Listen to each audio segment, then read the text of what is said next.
Welcome everybody to Salem, Virginia, a beautiful summer-like day here in the Roanoke Valley, as today we crown a national champion in Division III women's lacrosse. Two of the heavyweights in this sport squaring off as the Seagulls of Salisbury meet up with the Panthers of Middlebury. I'm Jeremy Franklin, so glad to have you alongside for our broadcast today. With me is Monica Moore. We take a look at the bracket, how these teams got here in the semifinal round. Neither the Panthers nor the Seagulls trailed against Franklin and Marshall and William Smith respectively, but both teams were tested in the semifinals. Well, that's exactly right, and both teams had to make in-game adjustments to come out the winners, so well prepared for the game today. I think we're expecting another good one. These two teams very evenly matched, very competitive teams. The draw circle is such a huge factor in this sport. We are going to see one of the best throughout the season and someone who has really put the pieces together in this tournament, starting with Caroline Adams, the All-American for Middlebury. Pushed by F&M, Kate Livesay said Caroline Adams allowed us to not be perfect because of what she did in the draw circle. She absolutely dominated in the circle. 10 draw control wins on Friday. She was the X factor. At times it felt almost automatic. She can win the draw herself. She's good at pushing it out into open space, working well with her teammates. She gave Middlebury such an edge, and they're going to be looking for her to do that today against the Seagulls. An overall 20-8 advantage for Middlebury against the Diplomats on the draw circle on Friday. On the other side for Salisbury, Juliana Ott has had two of the best games of her career in terms of helping the Seagulls win draws. 13 combined draw controls, and on Friday she helped neutralize one of the best units in the country from William Smith. They have called upon her as of late. They have put a lot of responsibility on her shoulders, and she has stepped up. It is difficult when that's not been the role that you have played for the entirety of the season, to come in the biggest games of the year and perform at the level that she has. And when you add 2 goals to all the draw control wins and how she managed in the circle, it was an exceptional performance on Friday. They're going to need that again from Juliana Ott today. And those 2 goals happen to be the last 2 goals that Salisbury scored in that 13-10 victory. We say heavyweights. We've got some evidence to back that up as we look at the past 5 national champions in Division III. How about that? All 4 titles since 2019 have been won by one of these 2, including 3 for Kate Livesay and Middlebury. And the 2019 game was against Salisbury. You go back to 2018, the last time neither of these squads lifted the trophy. Expected that they're going to compete every year, but still impressive to see the run of success from both Middlebury and Salisbury. It speaks volumes about the cultures that Kate Livesay and Jim Nestor have created within their programs. Their coaching staffs do such a good job of getting their athletes prepared to compete on this stage every single season. They're always competitive. They're always in the conversation. And the good news for both coaching staffs, they have players that know what it's like to compete at this level. So that helps a little bit with the nerves when you're playing on this national stage. After today, we will have a combined 25 national championship game appearances between these 2 programs. Middlebury going for 3 straight, as you saw, and 10 overall. Salisbury, which won on this field 3 years ago, looking for the 5th D3 championship in program history. So there are Adams and Ott. That is our matchup to watch today. Salisbury in yellow and Middlebury in white. So glad to have you with us as the national championship is on the line here at Kerr Stadium on the Roanoke College campus. And we see a big battle for the opening draw, and it's Hope Shue who wins it for Middlebury.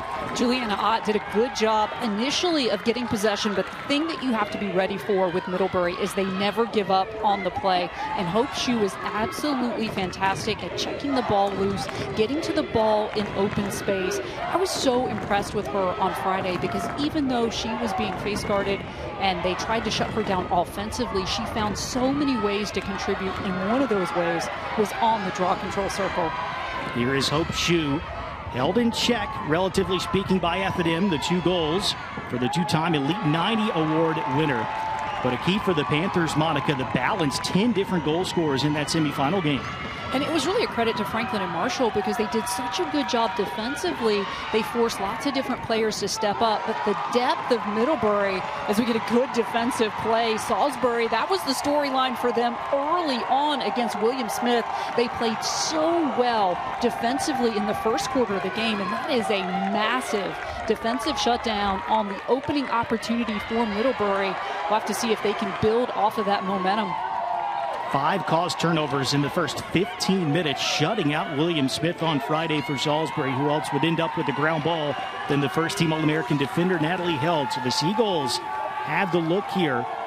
Very balanced offensively as well. It was Miranda Mears who had the big game on Friday, tied her career high with 4 goals, but they've got some All-American talent on this end of the field. And they've got a little bit of experience from that 2021 championship game as well.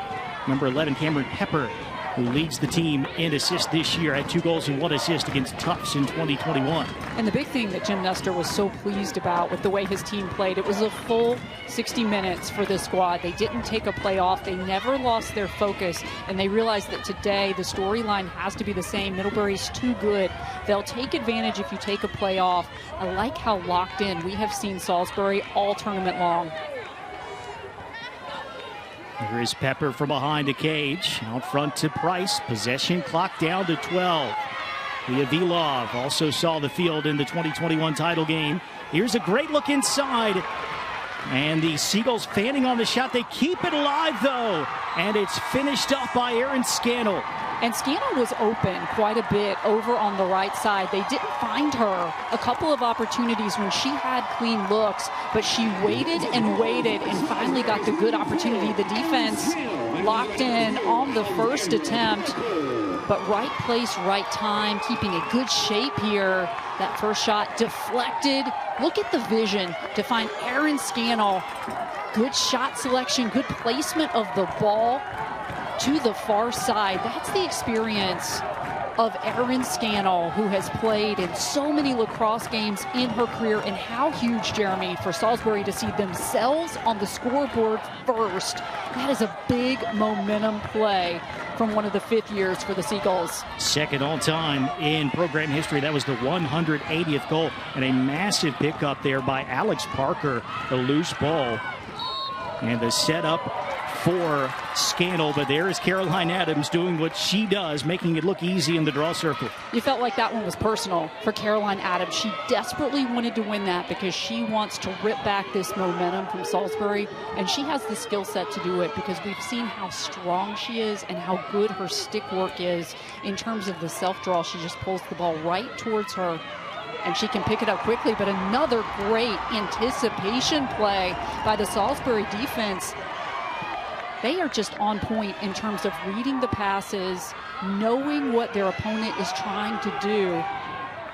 The feet inside, though. The chance is there, and it's finished off by Kelsey Dion. That was Adams setting the table, and Middlebury doesn't take very long to respond. And what was so impressive about that goal, there was a double team there. The slide came so quickly, and Dion still is able to get that shot off with good placement, good team lacrosse by Middlebury. They're so smart in the way that they execute out on the field. Caroline Adams, fantastic vision. And what I like about that play by Dion, she spun around and away from the 2 defenders, which she knew were on her right side, to create that little bit of space. That is a savvy play by Dion and a great find by Caroline Adams. We talk a lot about Adams and the draw circle, understandably so, with what she does in winning those possessions for the Panthers, but she's their 3rd leading scorer behind those 2 big weapons, Hope Shue and Susan Rowley. That's the 51st point this year for Adams, despite missing 5 games with an injury. Coach Livesey saying she makes us so much more dynamic on the offensive end as well. And well executed by Caroline Adams again. The infraction called against Juliana Ott in the circle. So Middlebury with a little momentum here. And this is what the Panthers do. They win these opportunities. They can hurt you on the offensive end. We've already seen other players getting involved early on. It's not just Hope Shue. It's not just Susan Rowley. This is why no one has found an answer to Middlebury this year. They are so deep on the offensive end. And Salisbury sagging off in a zone, it looked like, and got the shooting space call that will send Adams to the 8. Once again, great recognition from Caroline Adams. She has been tremendous all tournament long. Her understanding of the game, her lacrosse IQ is so high. She is a difference maker in everything she does. And she finishes off the free position shot as the Panthers take the lead.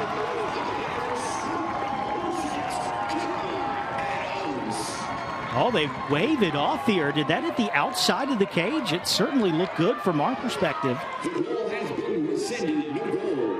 Hopefully have a chance to get another look at that. It didn't appear from our angle like Adams stepped in the goal circle. It did not. But no goal. So we'll have to hopefully see that on a replay or get the official word, but that has been waved off.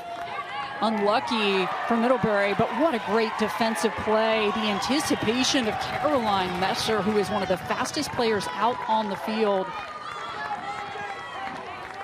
So Messer with the cause turnover there. And Middlebury will have another chance to go in front. Here is Hope Shue. So many yellow jerseys, they chase her back outside. That was a great pass to Hope Shue, though, because that pass was intended to help her create separation from the defenders. Great placement on it, but the Salisbury defense recovers so quickly. Shue inside, Mormile rings it off the pipe. A lot of power behind that shot from Mormile. I like the ball movement from Middlebury. There's Caitlin Hunzinger, the Salisbury goalie, coming out to deflect the pass, and the Seagulls able to get it to their keeper. We were really impressed with Caitlin Hunzinger on Friday. The experience that she plays with, and you see it right there. She's not afraid to take chances, to be more aggressive, to be that extra defender out on the field.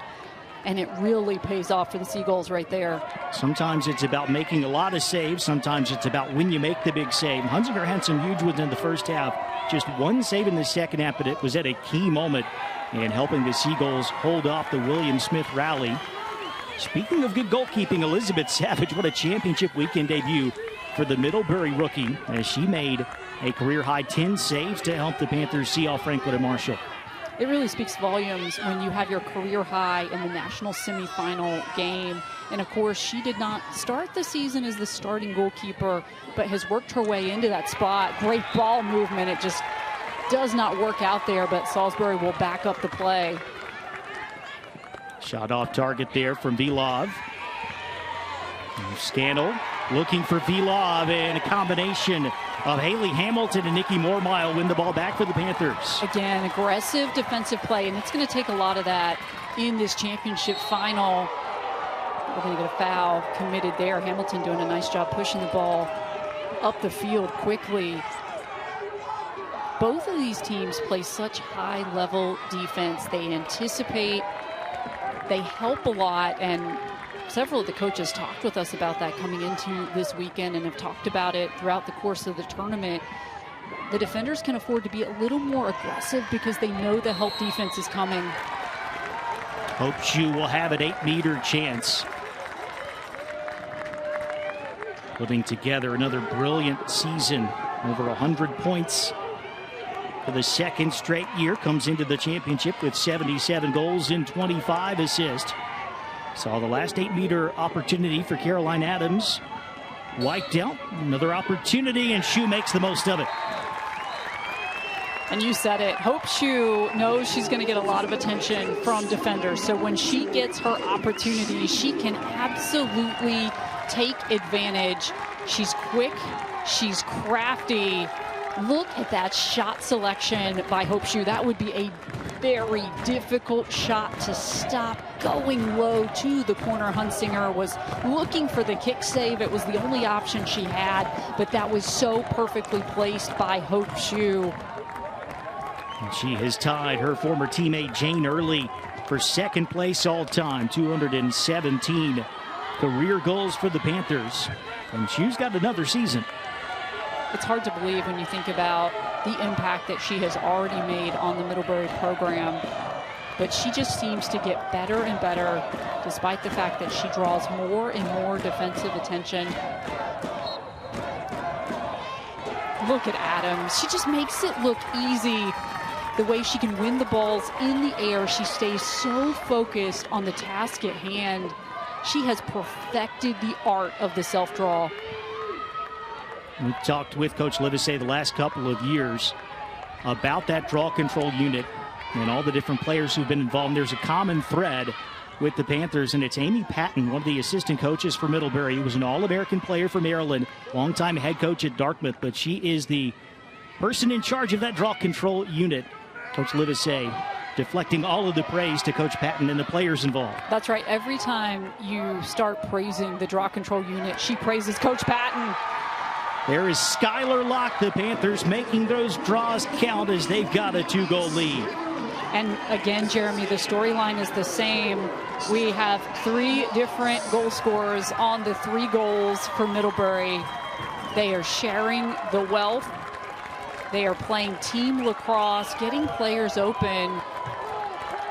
Great ball movement. Hope Shoe, again, such good vision to hand off, the good look inside, and the finish. That was Sarah Ellinghaus on the feed. And that's a difficult shot to have to convert. Skylar Locke doing a great job keeping her composure to capitalize on the play. Scored her 16th of the season against F&M on Friday. So there's number 17 for the sophomore. And Ellinghaus, second team all-region. Does a lot of different things up and down the field. Two-way player for Middlebury with her 31st point, 9th assist. Seagulls finally grab the draw. It comes all the way back to the restraining line there. It is picked up by Abby Fleschel. And they're very happy with that, because that is one of the strategies for Salisbury, is just to put the ball in play and let the teams battle it out for possession. And Salisbury definitely needed that draw control win to try to stem the tide here, because Middlebury has had all the momentum after Salisbury scored that first goal. Fleschel, a player whose name we didn't call a lot on Friday, but she had a massive role in that game. She was face guarding Natalie Daniels, one of the 2 elite goal scorers for William Smith. And Daniels, for long stretches of the game, a non-factor on offense because of what Fleschel was doing. See if the Seagulls can make the most of this possession.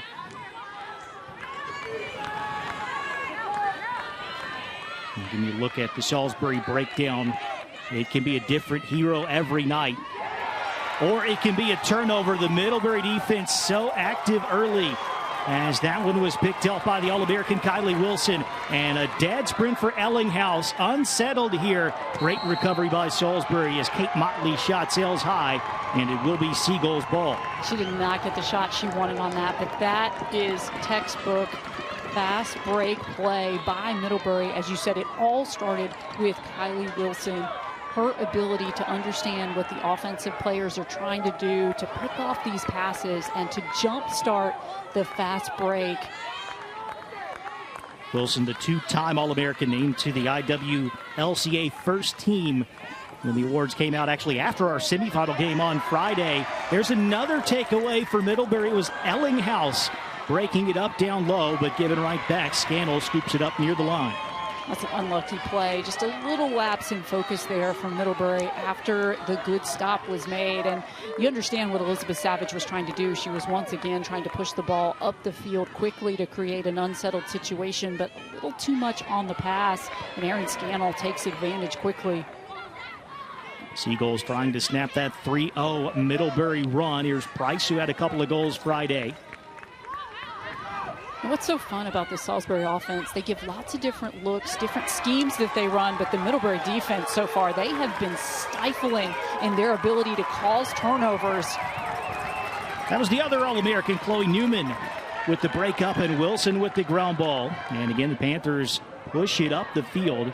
But again, Salisbury, with its speed, able to get numbers behind the ball. And I think this is a smart decision for Middlebury. This time they don't want to force anything. They'll wait to get numbers and get into their offensive set and get a high percentage shot. But another great job defensively by the Panthers. Susan Rowley, that's a big save for Caitlin Hunsinger. Rowley with her first shot of the game. Some good power on it. But Caitlin Hunsinger, she's so experienced. She read the body language of Susan Rowley. She knew exactly where that shot was going to go. Great positioning on the angles by Caitlin Hunsinger. And she has been a huge reason for Salisbury's success, just having a seasoned veteran back in goal who can come up with big plays like that. Under 4 minutes left in the opening period. Middlebury has scored the last 3 after Scannell got the Seagulls on the board first. And Salisbury getting a taste of its own medicine with all the caused turnovers from the opposing defense. It's what the Seagulls did to William Smith Friday, but Middlebury made a bunch of plays on this end already. And Salisbury understanding they're going to have to tighten things up with their passing, really wanting to make sure that they connect and they get those crisp passes that the defense can't pick off. Price going inside. That shot off target from Miranda Mears, and it's Middlebury ball. Another good defensive stand by Middlebury. And what I love about what the defense did there, and coaches talk a lot about this, is while the defense didn't intercept the ball, they just made that a much more difficult shot for Salisbury to have to take. It was off the mark, and that's a credit to the defense, just forcing the player to the outside and making them take a shot with a bad angle. Panthers again setting up shop on the offensive end. They've got a 7-3 advantage in shots so far. Did see the key save for Caitlin Hunzinger against Rowley on the last possession. Now the feed for Shue, and she sneaks in. Her second goal, Maggie Coughlin with the dime. And what is so outstanding about this play by Hope Shue is the off-ball movement to make this cut. She is so quick, and her teammates do a good job of hitting her with the pass at the right time. She goes low. Once again, she's been very smart in her shot placement. She really likes to go low. She did a lot of work to create that play. That was a beautiful find from Coughlin, and what a finish from Hope Shue. No one works harder on a lacrosse field than number 2 in white. Never takes a rep off, according to her head coach. So she has got second place all to herself now, moving ahead of Jane Early. Maggie Coughlin's climbing up the ladder in terms of assists, moved into 7th all-time. In Friday's semifinal game, great start for Coach Livesey, and the Panthers here conceded the first goal, but they've scored 4 in a row. And this is a really important draw control for Salisbury right here.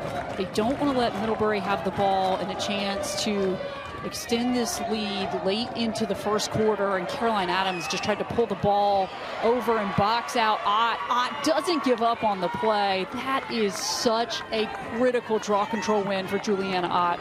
That is how Salisbury has to do it, right? Caroline Adams, so skilled, practicing the craft of the draw control. That was the word that Coach Livesey used. Salisbury just wants to mix it up, give those athletes, both Ott in the circle, players like Held on the outside, give them a chance to go after that loose ball.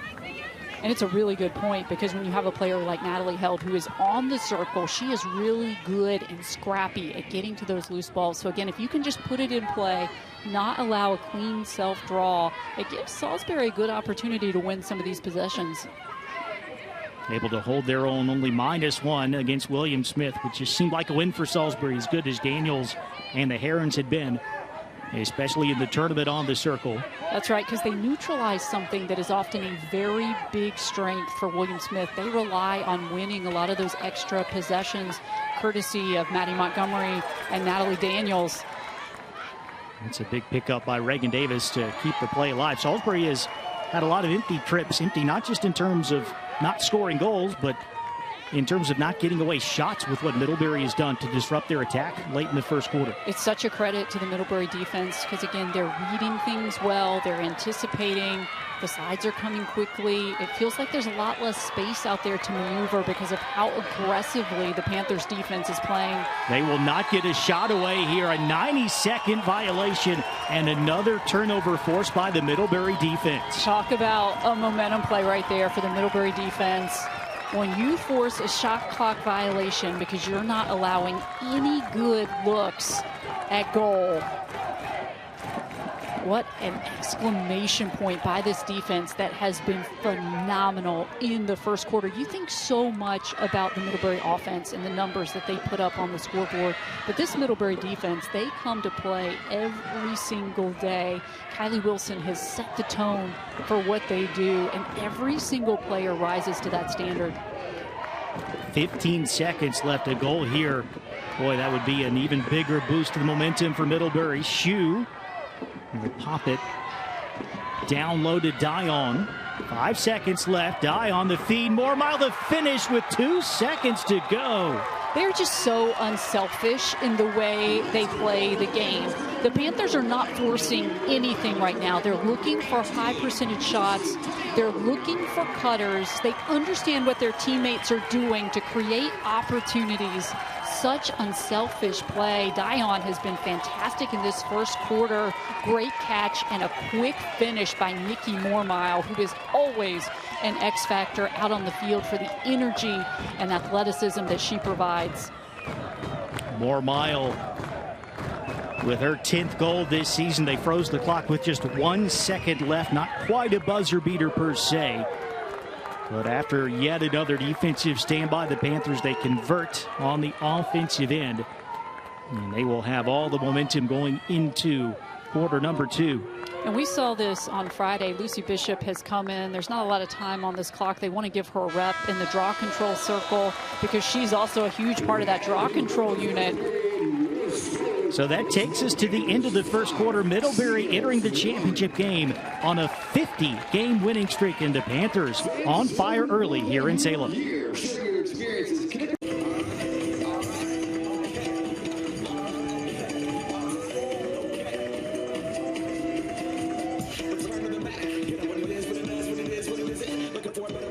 Jeremy Franklin, Monica Moore with you for the D3 Women's Lacrosse Championship game. You have players like Hope Shue and Susan Rowley. They get a lot of accolades, but how about the Middlebury defense? So active, so disruptive. 4 different players with the caused turnover. The 5th that they had in the quarter was the 92nd violation.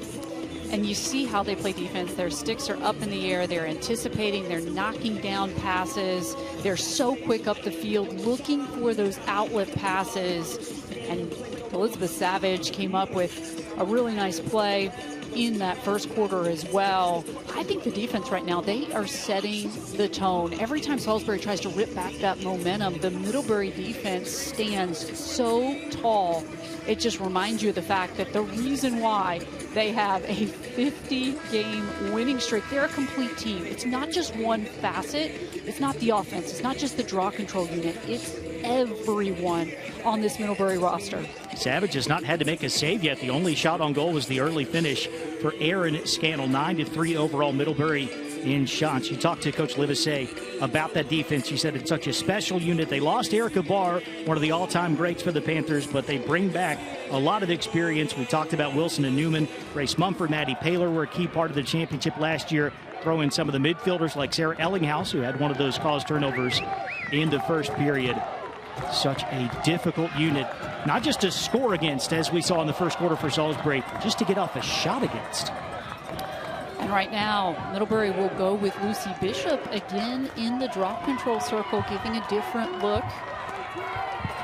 And certainly Caroline Adams has been really strong in the circle, but a luxury that Middlebury has is they have 2 players who are outstanding at taking the draws. And Lucy Bishop, when she stepped in for Caroline Adams when she was out for almost a month, really proved her mettle in the circle for the Panthers.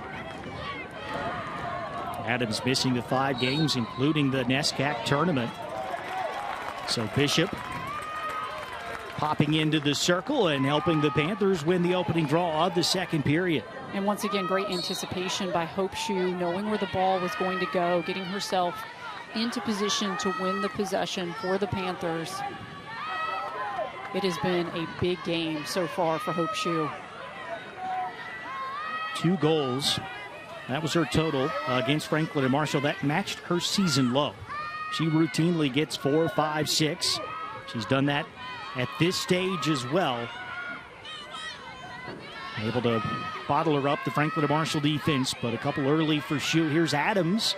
Adams with a nice crossover and the dodge. Caroline Adams, this one will count. She is so good at creating space for herself.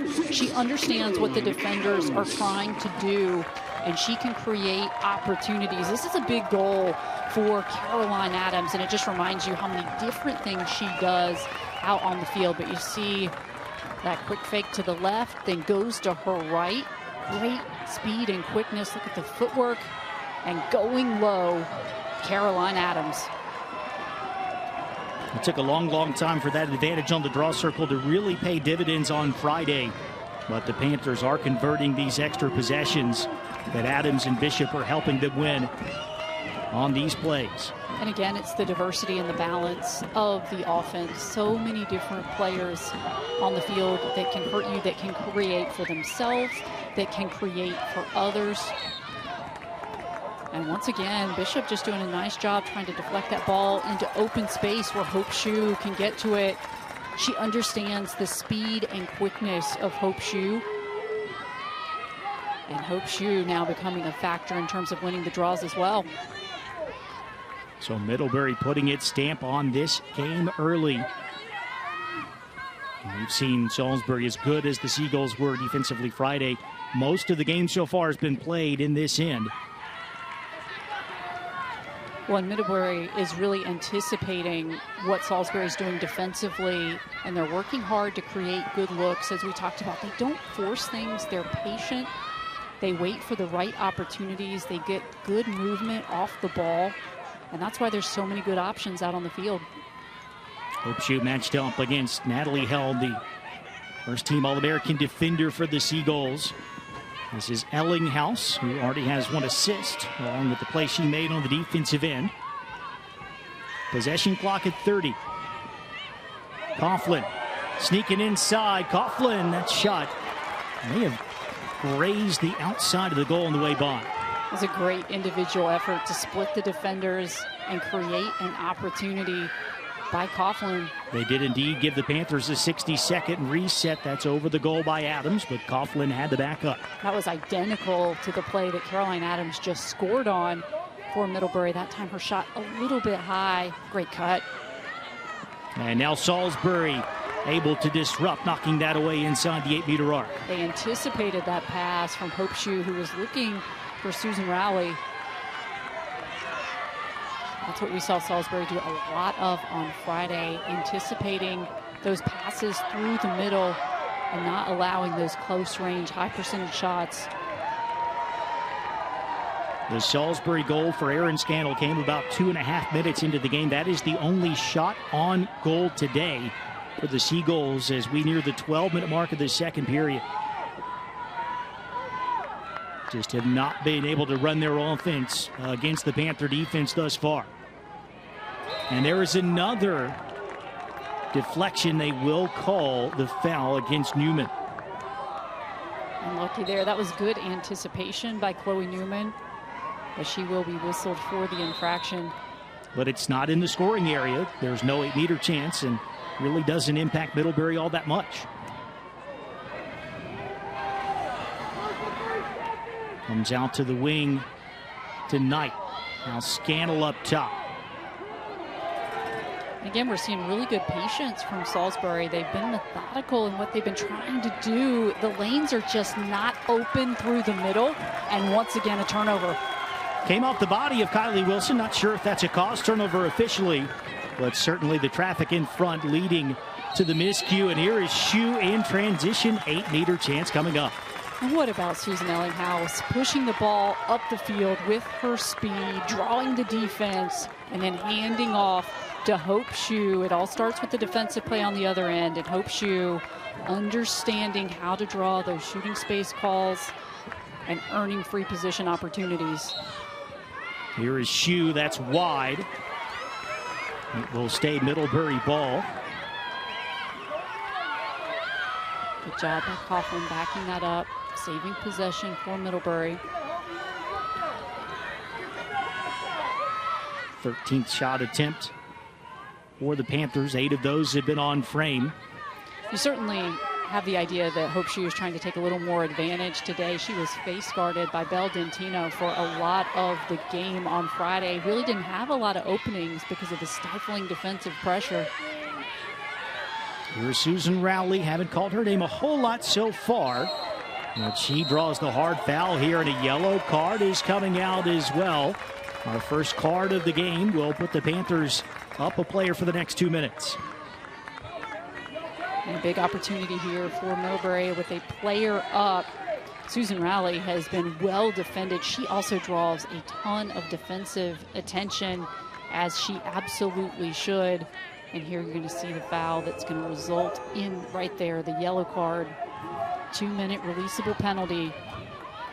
That is Reagan Davis penalized. 90-second reset, so Rowley will not take the shot from the tough angle. Smart decision by Susan Rowley. Certainly don't want to force anything here, particularly being a player up. You know you're going to be able to create some space and get a good advantage. And we've got a foul on the Seagulls. Quite possibly a 3-second violation there. Those are so much more common when you're down the player. You have to be within a meter of the player you're defending inside the 8-meter arc. Or it's similar to that defensive 3-second violation that you see in professional basketball in the paint. And Rowley fouled again. Back to the 8. Another potential look at a free position shot for Middlebury. I like that decision by Nikki Mormile to hand off. And now we'll see what Susan Rowley chooses to do here. She has a little space. Not the best angle for a right-handed shooter. May not matter. It does not matter. Not the way Susan Rowley can shoot the ball, and Middlebury cashes in on the Seagulls' yellow card. And that may be as much space in front of her that Susan Rowley has had all day, because the defense has really tried to stick with her, so she was not going to pass up this opportunity.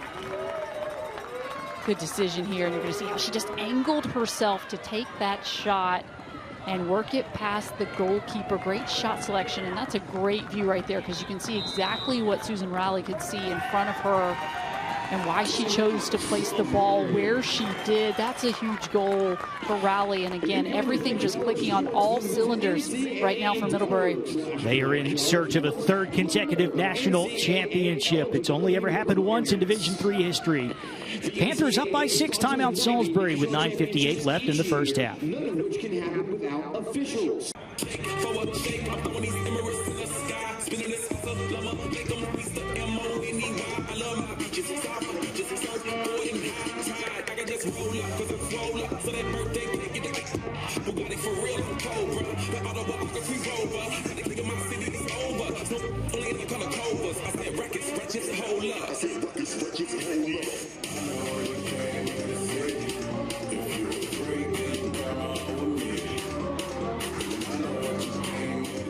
It is all Middlebury right now, 7-1 Panthers here in the national championship game. And Monica, between what they've done on the draw circle, getting extra possession, and how stifling the defense has been, Panther offense taking advantage. They have 11 more shots than Salisbury right now, and still just 1 attempt on goal for the Seagulls. That's right. It's a 14-3 differential between these two squads.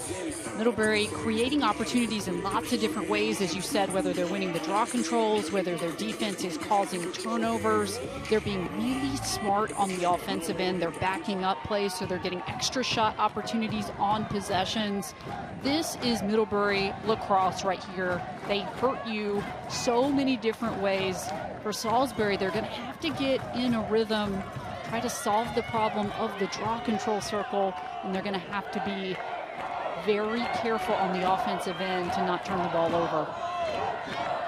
Already 6 takeaways for Middlebury, 7 total turnovers for the Seagulls. Just looking at the communication on the draw control circle, Hope Shue and Nikki Mormile communicating with each other, and Shue making it look easy at times in this game with her ability to get to the loose balls faster than anyone else. And again, that's anticipation, her expectation of where the ball's going to go, whether it's Bishop in the circle or Adams in the circle. This unit works so well together to win opportunities. And it's been more Bishop than Adams in the last few minutes here for Middlebury. Adams still out there, of course, on the offensive end. One of 6 different goal scorers already for the Panthers. 10 players with at least 1 in the semifinal win. Led by that player, Susan Rowley. She had 4 on Friday. She's got her 2nd today, and it's a 7-goal Panther advantage. And what about Caroline Adams? If she's not helping you in the draw control circle, she's helping you by finding the cutters, What a pass by Caroline Adams, finding the cutter, Susan Rowley, who has such great composure as she weaves through defenders. She worked through 3 defenders, understood where they were, was very careful with the way that she took this shot, went over top of everyone. That is such a smart play. And again, it's another assisted goal for Middlebury. So unselfish and such a great understanding of how to create high percentage looks. 79th of the season for the senior from Dedham, Massachusetts. She wanted to deflect all the praise when we talked to her in the post-game press conference on Friday, all about all the other players who stepped up. She had nothing but wonderful things to say about Elizabeth Savage at the other end of the field, thinking of how many big saves she made to help the Panthers hold off the Diplomats. Another great battle for the draw control, and more miles going to be whistled for the foul. That's a huge draw control win for Salisbury. They desperately needed it. They've got to make something happen, figure things out on the offensive end. Got the very first goal of the game, and still that remains their only attempt on target with 8:45 to play in the second quarter. But, you know, they talk a lot about the fact whether they're up, whether it's tied, whether they're losing, it's a 0-0 game to them, and that's how their mentality has to be right now. They don't want to force things. How about the block there from Kylie Wilson? And the Panthers another chance to run. Pushed ahead to Adams. And Adams draws the contact. She'll go to the 8-meter arc. What about Haley Hamilton? Another time bringing the ball up the field in the clearing game. There are just so many facets to what Haley Hamilton brings. Quietly had an excellent game on Friday. 2 calls, turnovers, 4 ground balls for Hamilton. I think she's been fantastic in this tournament. And again, she's a younger player on the roster. Hunzinger fights off the free position shot from Adams. Great stop right there by Hunsinger. But it is still Panther ball, and Middlebury has really gotten the looks it has wanted. 7-on-7 so far this afternoon. And again, it's the off-ball movement that's created a lot of these looks. It makes it a little harder for the defense to slide in time. Hope Shue fighting through contact and completing her hat trick to put her team in front 9-1. She's just not going to be denied today again. The defense tried to take her out of the game on Friday, but Hope Shue has been very aggressive today, working around, creating looks for herself. A fantastic individual effort as Shue working through the defense, getting her hands free, quickly converting. That's a big one for Hope Shue. She scored 11 goals on championship weekend last year, along with 4 assists. She had 4 and 3 against Franklin and Marshall, then 7 goals, another assist in that title game against the Diplomat Centennial Conference rivals Gettysburg. So Shue with 3, 9 in a row now for Middlebury. Panthers in command. And so both teams switching things back up in the draw control circle. Caroline Adams is back for Middlebury. I believe that's Grace Doyle for Salisbury. Just trying to find something that might work are the Seagulls right now. They did get the last one on a whistle against the Panthers. But Adams back in there and winning another draw. And when you're the player taking the draw, you know where the ball is going to go, and that's why Caroline Adams was able to get to it so quickly before anyone else had the chance to react. Yavilov knocking that away from Messer, but Middlebury quickly regathering the ball. I think what's so special about Caroline Adams, even when she's not on the field in the draw control circle, it almost felt like because she wasn't taking the draws and expending the energy there, she was even more explosive offensively with what she was able to do in the offensive sets. Another great feed, another great finish. This time it's Dion setting the table for Susan Rowley. I have to tell you, I think that Susan Rowley is one of the best finishers out on the field. It feels like all of these shots that she releases are exclamation points with the amount of power and precision she gets on them. And again, unselfish lacrosse. Dion has been fantastic on the day. finding her teammates with these great feeds. Perfect timing on that by Kelsey Dion, and what a finish by Raleigh. And that is the leadership of Raleigh, because you see the first thing she did was point at Kelsey Dion, making clear that it was Dion that created that play for the Panthers. And another timeout spent by the Seagulls. Middlebury firing on all cylinders right now. Panthers lead it by 9, just over 7 minutes left in the second quarter here at Kerr Stadium.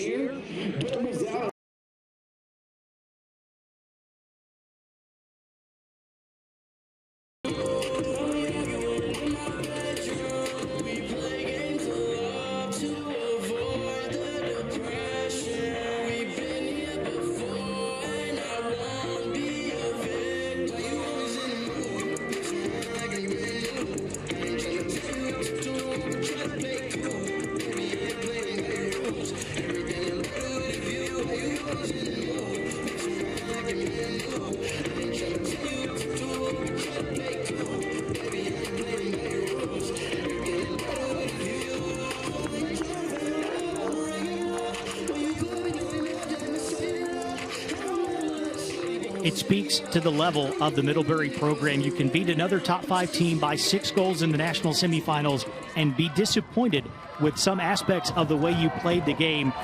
When we talked with Coach Kate Livesey earlier this week, she says her team is so in the moment. Yes, they won 2 straight titles. They have a 50-game winning streak now, but they are thinking about what comes next.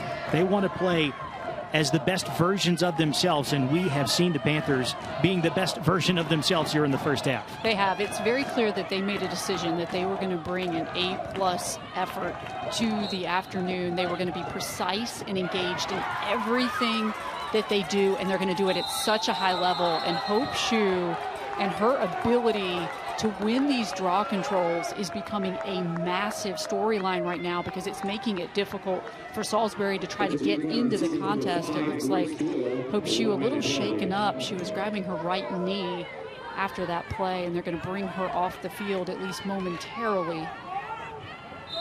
Shaken up on the contact that did result in a green card for Grace Doyle, so the Panthers up a player for the next 60 seconds. Up 9 on the scoreboard. Everything clicking right now for the Panthers in search of the program's 10th national title. And again, it's just been such great team lacrosse that they're playing. They're very unselfish. The way they find the cutters, they create for each other. So Shue is off the field. Jamie Newman out there now for Middlebury. We'll get it to her out on the wing. And as we've talked about, it doesn't really matter who's out on the field. There is no drop-off for the Panthers. They have so much talent up and down the roster, both sides of the field. Rowley looking for number 4. That one saved and held on to by Hunsinger. Hunsinger knew that one was going high, makes that stop look easy, but it was all the preparation of Caitlin Hunsinger, understanding where that ball was going to go. So let's see if that big save by Caitlin Hunsinger can energize the Salisbury offense. There has been nothing doing on attack for Salisbury since that early goal from Aaron Scannell. Feel like a broken record, but they still do not have a shot on goal since striking first in this title game. It was a difficult catch to have to make, and again, the one thing that Salisbury has to do here, it's the crisp passing. Panthers have been in those passing lanes, breaking up play after play. 6 caused turnovers for Middlebury so far. Maybe a 7th, not quite. Loose ball picked up there by Parker. Possession clock at 32. But you see how the defense is hounding the Seagulls. There is Savage. They finally get one on target, and Elizabeth Savage comes up with the stop and chases after that ground ball. Puts it up for grabs. And Salisbury will keep it at this end, but Savage finally called upon, comes up with the save. And I thought she did a great job once she made the save, because she wasn't able to get control of the ball. She came out of net and was trying to hang on to that possession. And it's Vilov who forced the save out of Savage. That is Scannell shooting high.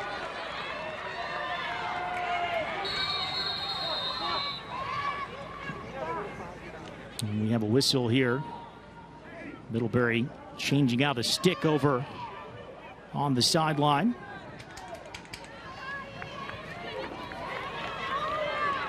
New hardware there for Haley Hamilton.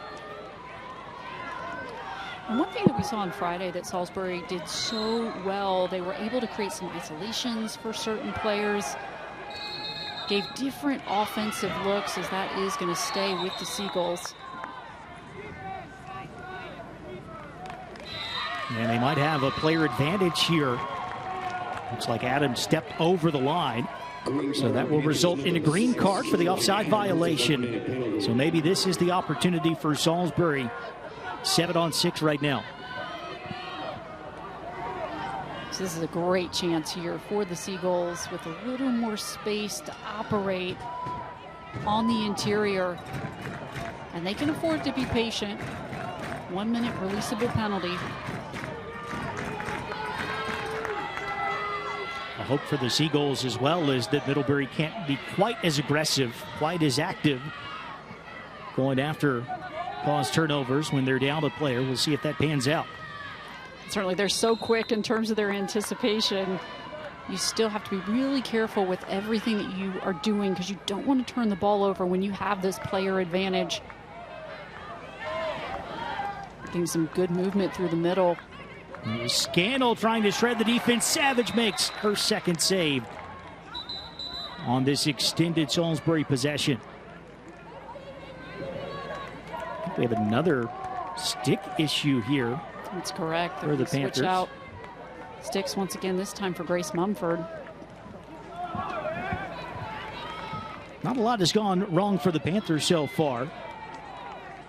Those equipment malfunctions just about the only blemish on the first half that Middlebury has played.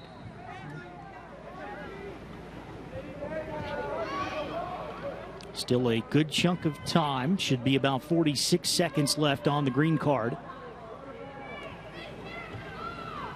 Salisbury trying to break that 10-goal run from the two-time defending champions.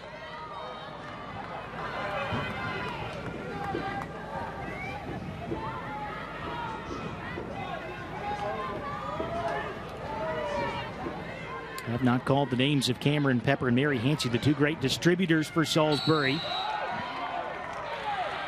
And they will whistle the foul against Middlebury here on the drive by Scannell.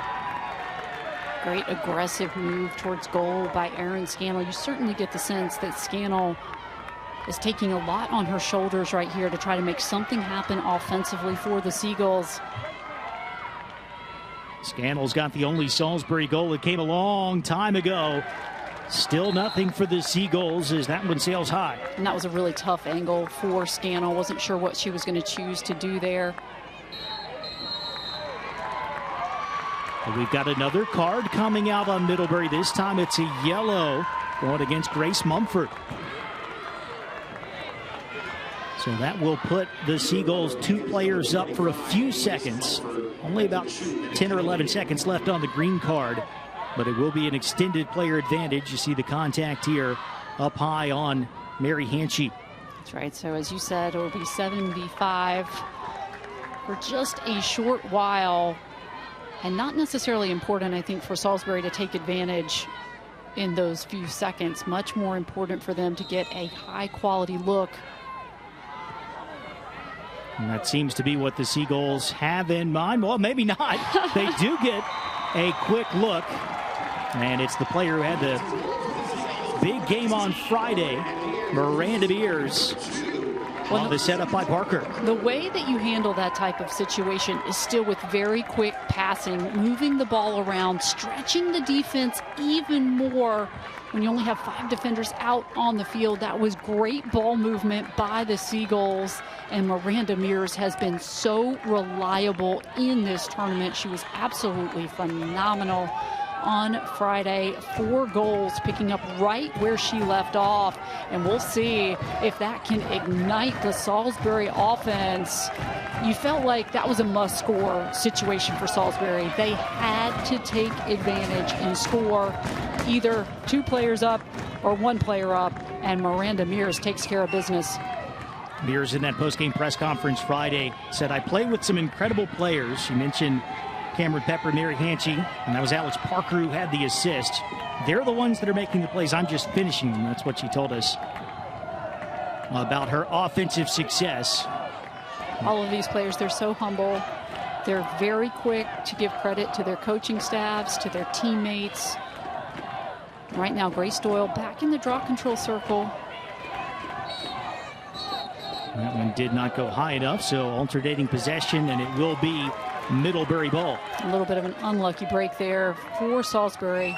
Just when they've gotten some momentum, you get the sense this is a big defensive play coming up for the Salisbury defense.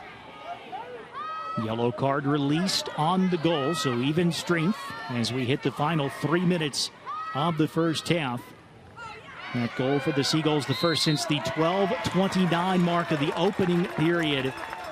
But an immediate chance to answer as Hope Shue heads back to the 8-meter arc. And very happy to see her back out on the field after she was a little banged up with some contact after winning a draw control. Hope Shue all the way home, avoids the goal circle, and tacks on number 4. She's just so patient. She doesn't rush the opportunity. She doesn't get nervous when the defense starts closing in around her. She remains so composed, so focused, gets that extra little bit of room that she creates, and then goes to the opposite side. Perfect shot placement again, and the patience just waiting for that right moment. She waited to see where Caitlin Hunsinger was going to go, and then she placed the ball perfectly. Hope Shue has been tremendous on the afternoon. Just record that and play it every time Middlebury's on the field, because it's almost always true for a player who has already had such an enormous impact on the Middlebury program. And what an answer by Middlebury. They're not wanting to let Salisbury get any momentum, and Hope Shue right now, it's just personal for Hope Shue. Every single play, she's trying to make an impact. What a factor she has been. She has worked so well, no matter whether it has been Lucy Bishop or Caroline Adams in the draw control circle. Her understanding of where the ball is going and her speed, quickness, and athleticism to get to the possessions. There's Motley, came off the bench, had a couple of neat goals on Friday. Trying to go top shelf again. Hunsinger must have seen the film. Good save for the Salisbury goalie. Yeah, she might have forced that one just a little bit. And against a goalkeeper the caliber of Caitlin Hunsinger, she's going to read that the whole way. 5 stops now for Hunsinger, who's been under fire here in this first half. 21-9 in shots, but Salisbury was stuck on 4 until that last extended possession with the green card and the yellow card. Finally got some more attempts and eventually able to break down the Middlebury defense with the player advantage. 7-on-7 right now. And again, a lot of the time what it is on offense, you just have to be able to get in your rhythm. Here is Price. Oh my goodness, Meredith Price. Right through the contact. The slow whistle was up. Would have had an 8-meter chance. Doesn't need it. Full head of steam by Price, working through the defense. And this is what we were just talking about. You build that confidence. You get into your rhythm. Things start flowing a little more easily out on the field. This is great speed, great footwork by Meredith Price through the defense. What an individual effort by number 16 in yellow. Price had never started a game until her senior season, the Street and Maryland native. She has been in the lineup for all 22. Grabbed a couple against William Smith in the semis, her 4th multi-goal game this season. So Salisbury answering, but still down 8 with 1:33 to go in the half. I like the fight we're seeing out of the Seagulls. And this is what they were talking about in the post-game press conference on Friday about how they don't pay attention to the score. It's the next play in front of them. That's the only thing that matters. They really have that goldfish mentality. Hope Shue is making it very difficult, though, right now with all the draw controls that she's winning. Not giving a lot of opportunities to the Seagulls. And it's been less about Adams winning them to herself like she did a bunch of times on Friday, more about utilizing Shue in particular on the outside of the circle, but still Middlebury with a massive advantage in draw controls. And that's what great draw control units do. They can win possession in lots of different ways. They don't just rely on one thing. They knew Salisbury was going to be ready. They were going to throw different looks and do different things in the circle. And so, as you said, today it's been much more about getting the ball on the circle to your teammates who can win the possession. Game clock, possession clock just about dead even here with 38 seconds left in the half. Middlebury, I think, realizing that, maybe holding for the final attempt. They clear things out for Adams. Salisbury quick with the slide. This is Coughlin. Now back to the wing to Motley, who takes some contact just outside the 8. Foul against Vila. Strong, aggressive move towards the goal by Kate Motley. We were so impressed with her on Friday. We feel like she's going to be yet another special player in this Middlebury program as she continues to grow and develop. Oh, the game clock, there was an issue there. The game clock and possession clock were even, and the game clock kept running because the foul was outside the 8. So that goal will not count. But Monica, impressive first half as Middlebury looks for 3 in a row. Clicking on all cylinders. If it wasn't the offense creating great team goals, it was the draw control circle winning possessions, and it was the defense shutting down looks, causing turnovers. A total team effort. This is what Kate Livesey wanted, and she's gotten it so far in the first half of this game. Panthers impressive through 30. Looking for 3 in a row. They lead Salisbury 11-3 at the break.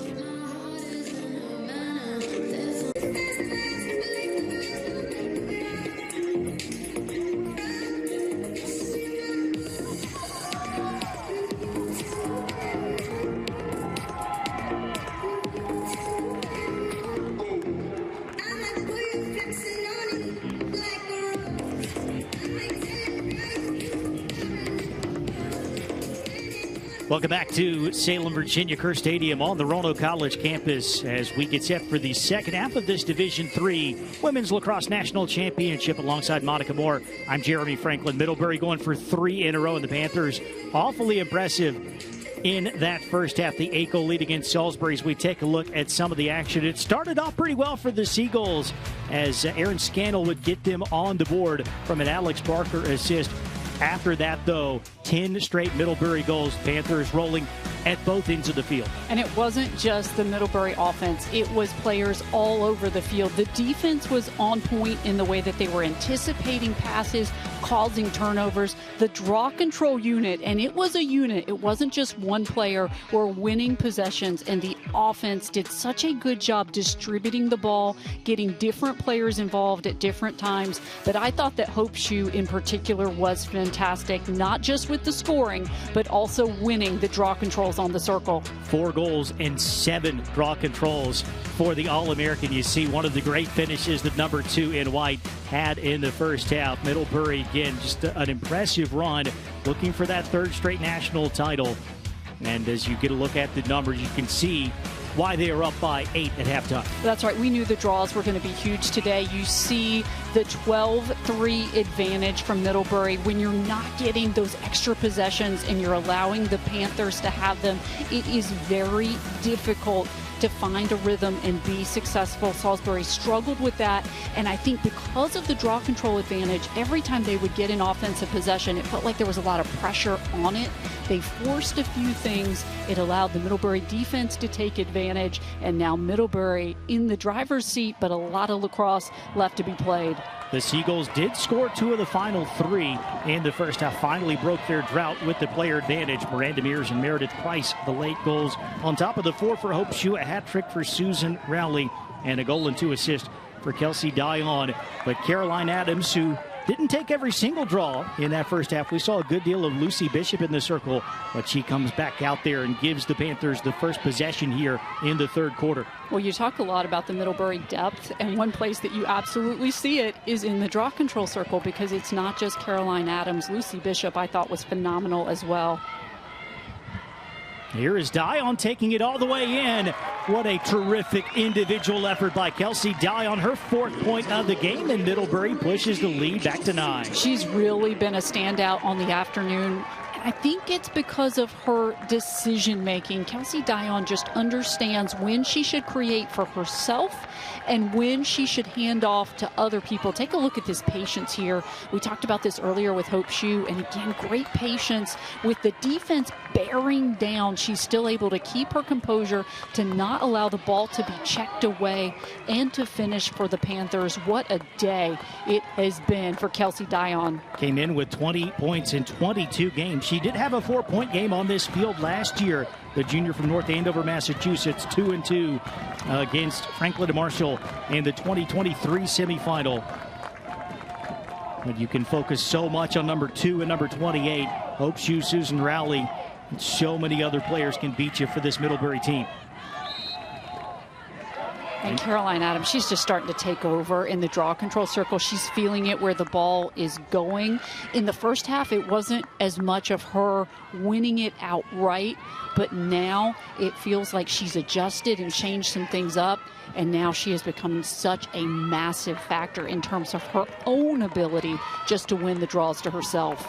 Chance for a double-digit lead here in the championship game for the Panthers. And Salisbury with a good physical play behind the goal. They'll get the ball back. What a big defensive stop right there. Salisbury needed it. They need some momentum. We saw the defense for the Seagulls create a lot of momentum on Friday, and that's going to be a big part of the answer. If they can claw their way back into this one, it's going to start with their defense coming up with some big stops. And especially with what the Panthers have done in the draw circle, that might be the best chance for Salisbury. Just get some takeaways on the defensive end. And certainly I think Franklin and Marshall will tell you it's still hard to do when you're not winning those draw controls, even when your defense is playing exceptionally well. But for right now, Salisbury just has to focus on this offensive possession just to start slowly and methodically chipping away. Easier said than done. Another play made by the Panthers. That's a straight-up takeaway for Sarah Ellinghaus. It's 2-on-1 at the other end. All alone is Coughlin. Fakes twice and then shoots high. Hunzinger just jumping around, taking away the angle, and Middlebury misses on the chance. That was great composure by Caitlin Hunzinger, because you see a fast break opportunity like that with a player going 1v1 against the goalkeeper. Hunzinger did everything she could, and she's able to come up with that one without letting go of a goal. Ellinghaus, second cause turnover today to give the Panthers that chance. And if Middlebury scores the next goal, obviously they've got a huge cushion no matter what, but there is something from the mental game that comes into play when that clock starts to run continuously with the double-digit margin. So Salisbury another chance to at least stall that and keep themselves in this game. It is really important because you don't want to let extra seconds just start running off the clock. Savage wasn't called upon a lot until the very end of the second quarter. That's a big denial of Caroline Knight. It can be really hard when you haven't been called upon to make a lot of saves. And I've been really impressed with Elizabeth Savage and her ability that when they have needed her to step up big, she has been tremendous back in goal, seeing the ball really well, doing the little things. She's another player. We've talked a lot about Kate Motley, but you get the sense Elizabeth Savage as well is going to be huge in this Middlebury program for years to come. Boy, the way this game is going, you just knew that Caroline Messer was going to intercept that long pass and take it the other way. But the Seagulls catch a break. They've got about 30 seconds left on the possession clock. Plenty of time here for Salisbury. Still don't have to feel like they have to force anything. Feed up top. Coming down to Mary Hanchey here. And they're just trying to stretch out this defense. Unlucky there, losing sight of the ball. And again, it's Haley Hamilton. It's Hamilton and Ellinghaus. Those two have been tremendous today for Middlebury. You feel like at times that they're a little unsung on this Middlebury roster with the wealth of talent they have. But I think both of those two players in this tournament have provided so much value for the Panthers. We'll talk about Ellinghaus on the defensive end. Now has 3 caused turnovers. She has also scored 13 of her 22 goals this season in the playoffs, NESCAC and NCAA tournaments combined. So getting it done at both ends of the field. The senior out of Ridgewood, New Jersey. Rowley was fouled, and her free position will come from the 12 here. Yeah, there's a little confusion, I think, but they have backed her up.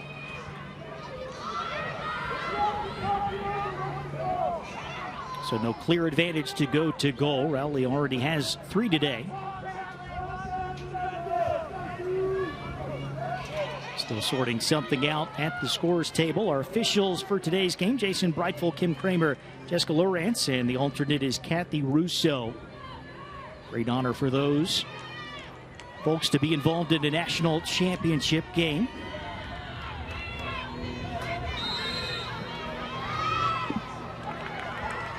So here is another opportunity for the Panthers to push that lead to 10. Pressure back on the Salisbury defense here. Adams away to Rowley. We've got a lot of players on the outside. You get the sense they're trying to clear out the middle for cutters or for a good 1v1 opportunity. This is Coughlin. Again into the top 10 in assist in Middlebury program history. Dion's had the great afternoon along with Shue and Rowley. Adams going back to work. Adams going to the left hand, couldn't quite squeeze that one in. And it rolls out, still Middlebury ball. Possession clock at 25.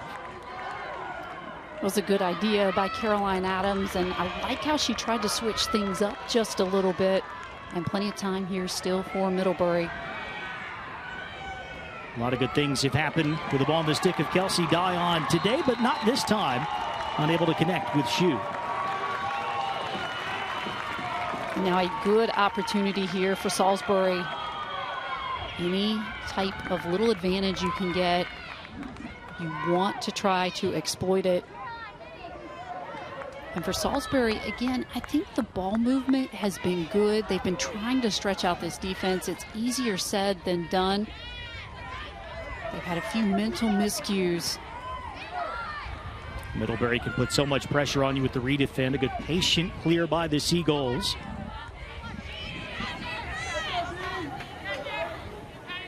Here's Vilov, one of those players who took the field here 3 years ago and helped the Seagulls beat Tufts in the national title game. But again, Middlebury just mixing it up so well defensively. The Panthers are called for the loose ball foul. So possession stays at this end. Yet another play, though, that the Panthers just make very difficult for a really, really good offensive team.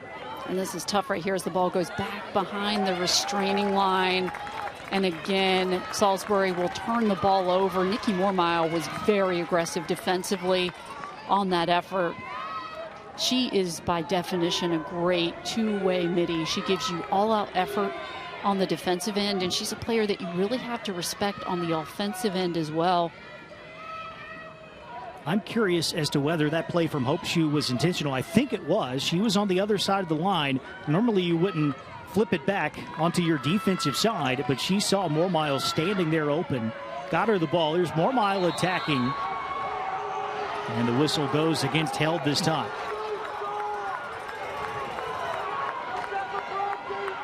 You will have Mormile on the hanging hash here. This is not necessarily the best shooting opportunity. It is not. It is not a great angle for Nikki Mormile to try to create for herself. And indeed, she will give it up to Adams. Adams finding her own space. Big save by Hunsinger. And the Seagulls with the ground ball. I think Hunsinger has been such a huge bright spot in this game. She's come up with some really clutch plays. Has been seeing the ball pretty well. Coaches talk about it all the time. You have to stop the balls that you can stop. And then if you can come up with one or two fantastic saves, that's been a really good day. And I think she has provided some very bright moments for Salisbury on the afternoon. Again, Salisbury prevents the Panthers from pushing the lead to double figures. Now can the Seagulls convert on the offensive end? Feed is a good one, and the finish is even better. That is number 2 today for Miranda Mears to pull Salisbury within 8. What a tournament Miranda Mears has had. She's such a good target out on the field. This is what she does. She's a little bit of a sniper. She gets these passes and can convert so quickly. The good ball movement, we knew that was going to be key to any Salisbury comeback, and Miranda Mears can get the ball out of her stick so quickly. That is another great goal for Miranda Mears. And Mary Hanchy with career assist number 97. That will move her into a tie for 8th place in program history. They've even coined the term Hanchy hat trick. If you watch Salisbury games, that means 3 assists, and she's got a bunch of those games throughout her career. The good setup there for Mears' second goal. It's a pretty great career when you get a certain type of offensive statistic accolade named after you, at least by your own program, and I really like that for Mary Hanchy, and what a career she has had in terms of her ability to facilitate, and again, she can create for herself as well. Second team All-American, according to the IWLCA, and there's the draw control for Juliana Ott. The Seagulls trying to steal back a little bit of momentum. We've got just under 7 minutes left here in the third quarter of the national championship. That's a great draw control win by Ott. We saw her do a lot of that on Friday in terms of her ability to control the ball. Now they have her in this offensive set as well. One of the things we heard from Salisbury after the victory against William Smith on Friday, forget what the score is. They were in the opposite position against the Herons where they had the lead and were trying to hold off William Smith. Right now they're trying to mount a massive comeback, and they get a little bit closer on the goal for Meredith Price. There's no quit in the Salisbury Seagulls, as you are seeing right here. And this is that mentality, the next play mentality. It's one thing to talk about it in press conferences. It's another thing to execute it out on the field. And I really like what we're seeing out of Salisbury right now. Take a look at Meredith Price. Great shot from the outside. That's a big one for the Seagulls. They got a ways to go in the rally, but Middlebury wants to talk things over. We'll step aside. 7-goal game here in the third quarter in Salem.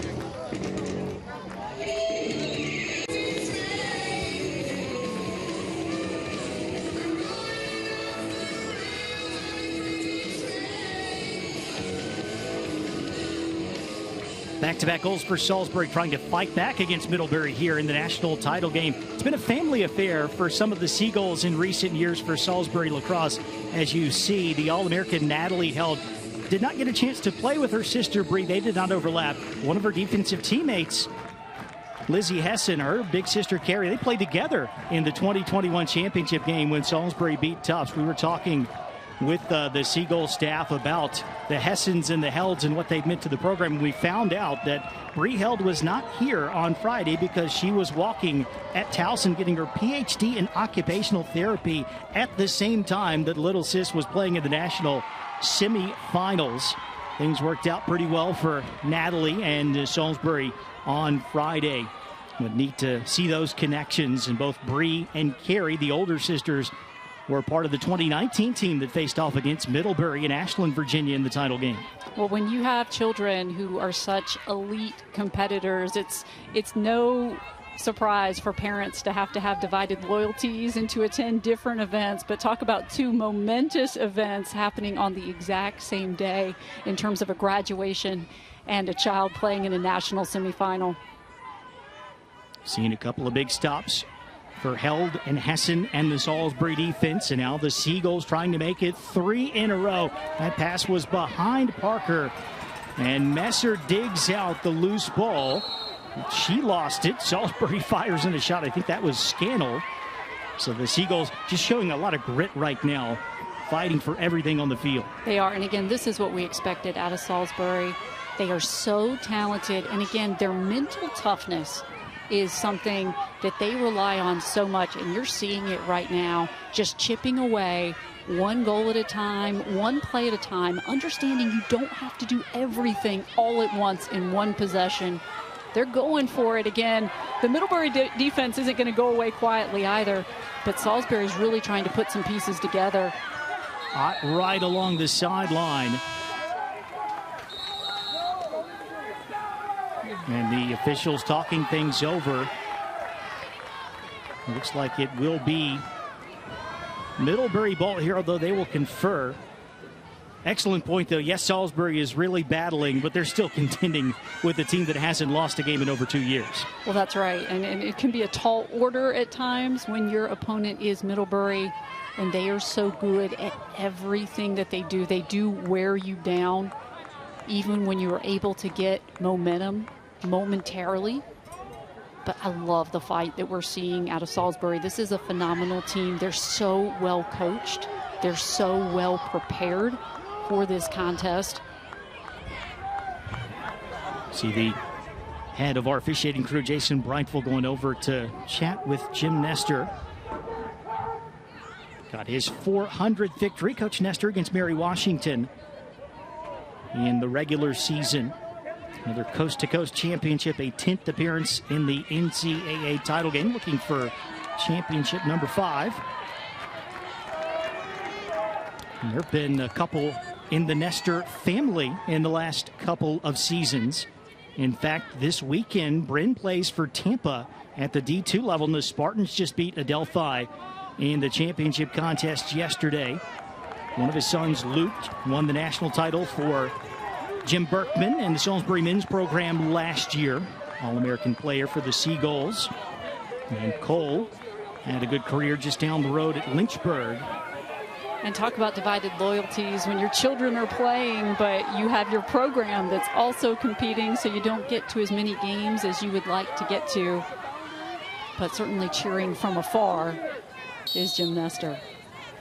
Yeah, we were talking with him about chances to see Luke. There haven't been too many. Where men's lacrosse and women's lacrosse at Salisbury, where the schedules line up that maybe they're both at home on the same day. And Coach Nestor played for legendary Jim Berkman, and now his son has had the opportunity to do the same.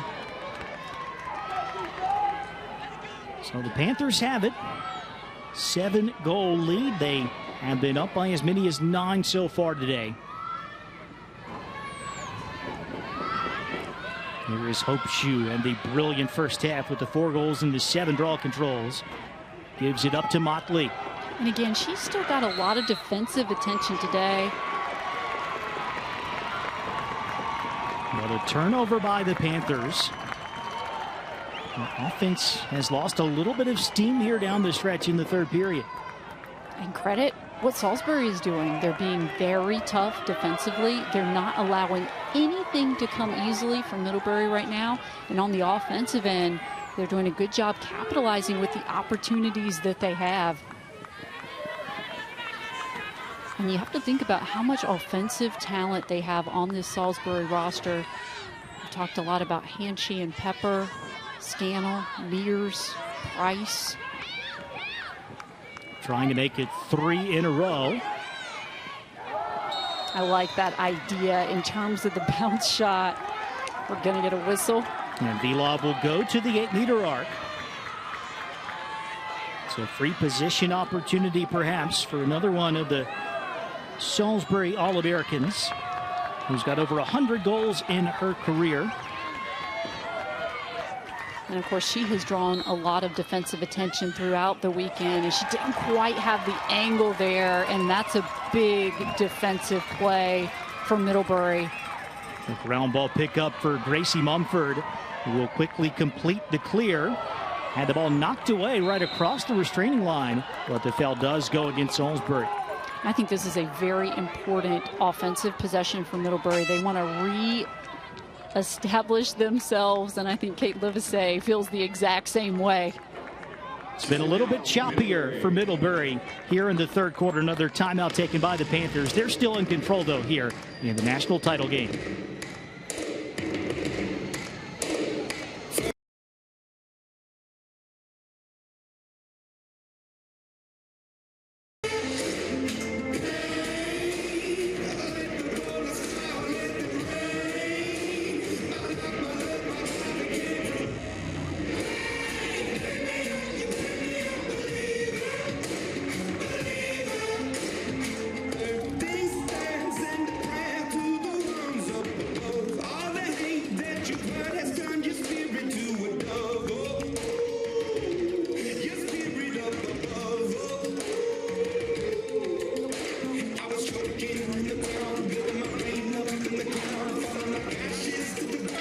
12-5, Middlebury on top. Second timeout taken this quarter by the Panthers because Salisbury's starting to put just a little bit of pressure back on Kate Livesey's team. They are. They're still down by 7, but they're doing a lot of things well. They're starting to get a few more draw controls. They're capitalizing a little bit more on the offensive end. They're coming up with some stops. And they're making this game much more competitive. And Kate Livesey, I think, right now is just trying to settle her team down. They have faced adversity. They are no stranger to it. You look at that 50-game winning streak and you think to yourself, maybe Middlebury has not had to have this type of pressure. That is not true. Jeremy, as you often talk about, the NESCAC is a very difficult place to play. And I think that Kate Livesey just wanted to settle her team down, to get them reoriented, and to remind them what a big offensive possession this one is, just to stem the tide a little bit as we close out the third quarter. Easily could have seen more than just Middlebury here in Salem out of the NESCAC. Tufts had a big lead late against Franklin and Marshall. The Diplomats rallied to beat them in overtime. And Salisbury again, so much more active on defense here in the second half, and the Seagulls have another takeaway. And this is no surprise to us after the way that we saw them play on Friday. This is what the Salisbury defense did in the first quarter of the game against William Smith, which I think basically decided the game. They took William Smith out of the game early on, and the Herons just could not recover. So we know what this Salisbury defense is capable of, but right now it's all about the offense coming up with another good opportunity through these offensive sets. Sort of an extended run for Salisbury, looking for 3 in a row. More importantly, they have held Middlebury off the scoreboard for a good chunk of time. Pepper getting it back to Hanchey. Onto the doorstep, but it is bounced just wide by Ott. Well, and the defense right now is going to be critical for Salisbury because obviously you can't just trade goals with the Panthers right now. You have to come up with those defensive stops. It is a tall order, but the Salisbury defense very capable. It's been a scoring drought of over 13 minutes for Middlebury. Kelsey Dion got the first goal of the half, 30 seconds in. But the Panthers have only led in 2 during that stretch, and they have yet another takeaway. Haley Hamilton continues to have a fine weekend. She really does. I think she's been one of the players that we didn't know as much about from last year coming into this tournament that has made such a big imprint on everything that Middlebury has been doing. The future is always bright for the Middlebury lacrosse program, but you look at some of the young talent on the roster, they have some future superstars in the making, in my opinion. Hamilton only played in 8 games last year, but has taken advantage of the additional minutes this season. And a big part of the defensive success for Middlebury. 30 seconds left here in the quarter. And again, you're seeing this same offensive look for Middlebury where they're trying to allow some isolations and not clog up the middle. And there is the drought-breaking goal coming from the wing from Caroline Adams. She is just a phenomenal lacrosse player. We thought she was so dominating in the draw circle on Friday. That was really her calling card, what we found so impressive. Today it's been her offensive game, her ability to create for herself, to make good decisions, to beat her defenders. She has the entire skill set out on the lacrosse field. Second today for Caroline Adams. Just putting together an outstanding sophomore season all the way around, all the draw controls. And she's already in the top 5 all-time at Middlebury with 33 goals, 52 total points. Third-team All-American honors from the IWLCA. And Lucy Bishop back in the circle for Middlebury. They continue to switch it up and give different looks, but Moormile and Shue continuing to take care of business along the circle. 5 seconds left in the period. See if the Panthers can get something going to goal here. And that will not count. The last second look for Rowley.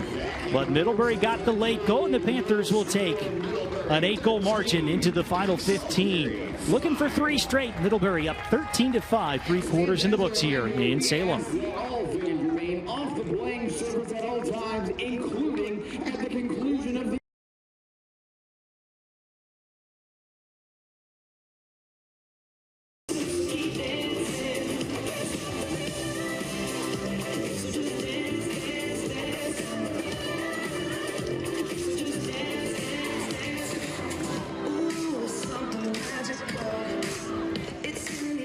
Start of the fourth quarter here in the Division III National Championship game. Jeremy Franklin, Monica Moore with you. Salisbury did so many things so well in that third quarter. They stopped the runaway freight train that Middlebury looked like in the first half.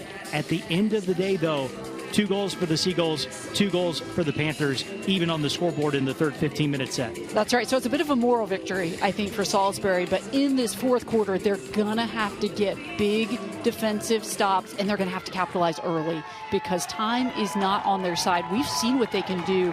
They're very capable. But when you play that well, it tells you about the strength of Middlebury, that it just ends up being a draw at the end of the third quarter. So much evidence as to why the Panthers are going for their 3rd straight title, why they're going for their 51st consecutive victory overall. Why they are 3/4 of the way there. Is there a fight back for Salisbury in this fourth quarter? Or will the Panthers complete their 3rd straight championship season? We'll find out with you on this warm and sunny day here on the Roanoke College campus. And Juliana Ott, that is what the Seagulls needed to start this period. Nice draw control for the sophomore. Yeah, Juliana Ott, I think, was very smart with what she just did there because she pushed the ball very high into the air. She felt like she could win it in the air. She does. She's listed at 5'7" on the roster now. Of course, Caroline Adams is listed at 5'6", so there's not that much of a height advantage. But you can tell she's used to winning a lot of those balls in the air, and that was a massive draw control win for Juliana Ott. And now Salisbury needs to turn that into a goal. As we talked about, that's exactly right. You can't really trade goals back and forth, and you have to be very careful with your possessions. Everything is a battle right now out on the field. Salisbury lucky to come up with that loose ball. Caroline Knight making the big play for the Seagulls. Saw the physical play right at the restraining line there. Salisbury able to reset here. No clear change of possession, though, so the clock is at 27. Still time for the Seagulls to dial something up. Force inside, though. However, there was contact. And this will be Mears going to the 8. And Miranda Mears continues to do such a good job of making herself a good target out on the field for her teammates. But a big opportunity coming up for Mears. And she's winding up. You get the sense she's going to just fire one. She does, but Elizabeth Savage makes her 4th save of the game. Another big one for Elizabeth Savage. And I continue to marvel about the fact that she has not had as many times that she has had to be called upon in this game, but she has come up huge at pivotal moments, and you feel like that was absolutely one of them for Elizabeth Savage. Made 10 saves in the semifinal. Did not start a game until the regular season finale against Williams, but she has been the first choice goalie for each and every postseason game that the Panthers have played. Now Middlebury, time and scoreboard on their side. This is Ellinghaus darting through, goes for the low shot. I think Hunziker got a piece of that. Follow-up chance, though, is in for Maggie Coughlin. And I was actually kind of curious what Middlebury was going to do on that play, if they were going to try to run a little bit more clock. But Susan Ellinghaus went to the goal relatively quickly. Got a little bit of a bailout there from Coughlin. It's a difficult shot to try to execute here by Maggie Coughlin. See the initial chance for Sarah Ellinghaus. That took a deflection in front. Coughlin with a ground ball on the follow-up. She really had to adjust her angle on that shot. So again, this was not the easiest shot to try to convert, particularly when you're being pushed outside by the defense. That is a critical goal for Maggie Coughlin, and it just continues to show you the depth of Middlebury. And we had that question coming into this Final Four weekend with the depth of Middlebury, the fact that they just have a wealth of players out on the field that can hurt you in so many different ways.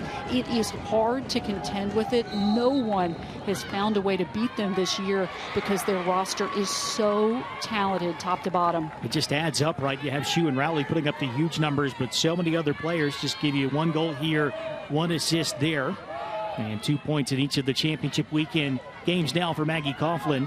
Ott does win the ensuing draw for Salisbury. I just continue to marvel at the coaching staffs of programs like Middlebury, because when you do have that top-tier talent, those players that put up those big numbers, you really have to manage all of the players in terms of being able to have individuals who can step up when their numbers are called, to have a team that can play together unselfishly. And I think Kate Livesey and her staff do that so well. That is wide from Ott. Nifty little feed into the 8 from Scannell. What a massive spark she has been on the weekend, though, Juliana Ott, and her ability to create offensively. Picking up a card here, though, for the dangerous follow-through. The last thing the Seagulls need right now, they'll be down a player, down by 9 with just under 12 minutes to go. You can see it right here on the play, with both defenders coming over to try to alter that shot. And as you said, this is really the last thing that Salisbury needs right now, because Middlebury is tough to defend when you have all 7 of your defenders out on the field. And so now you're down 1, trying to hold off this gifted, athletic, and very deep Middlebury attack. Probably a Panther attack that might choose to run a few seconds off the clock here. That's certainly what you would expect here, and you see they're stretched out. At the same time, though, the next goal would make it a 10-goal margin and get that running clock going. We'll see how the Panthers play it. Here's Adams to Coughlin. That's high. Are getting some good movement through the middle. So it's not one of those situations where they're just so intentionally trying to work the ball around. They are getting players to provide options. Skylar Locke trying to sneak that one in, and Hunsinger just did keep it out. Another big save by Caitlin Hunsinger. As you said, I mean, that was a clutch save for Hunsinger, because she keeps this score at a double-digit margin for Middlebury, but that is a little deflating for Salisbury right there, not to even get a chance at goal as they throw the ball away on a mental mistake. And still some time on that yellow card to Ott. So the Panthers up a player, 10.5 to go.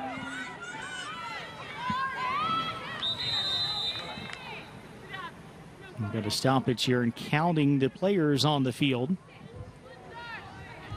And it looks like Salisbury must have snuck offside there. By the time we're counting, they've got 6 back, which is correct. But now a green card has come out, so it's a 2-player advantage for Middlebury. And this is a very tough break for Salisbury. Hard to defend when you've only got those 5 defenders out on the field versus 7 offensive players for the Panthers. I believe about 25 seconds left on the yellow. Roughly the duration of the 2-player advantage here for the Panthers. And the Panthers are very good at running their player-up offense. Hope Shue out to Rowley. Going down to Locke, who was denied a moment ago by Hunsinger. Coughlin's got it, full head his team. Susan Rowley just over the goal. And you had a sense that they were looking for a play like that. Susan Rowley so good at carving up defenses, creating space for herself. Yellow card has expired, so it's 7-on-6 for a little bit longer. There's Adams to Moormile, who dunks it in. Middlebury up by 10. And what a pass from Caroline Adams, who has done so many things so well today. Nikki Moormile making herself a great target and a big finish. And Jeremy, as we've been talking about, that's a big goal, because the clock will now continue to run. Caroline Adams pulling the defense to one side, creating a little space for Nikki Moormile. And look at the shot placement by Moormile on this play. She saw where the goalkeeper was positioned. She pushes the ball right away from her, right to the outside, read the angle that the goalkeeper was creating so well. A very smart, savvy play by Nikki Moormile. And the Seagulls will spin to timeout to stop the clock, at least for a moment. 8:52 left here in the 4th. 15-5 Panthers looking for number 3 in a row.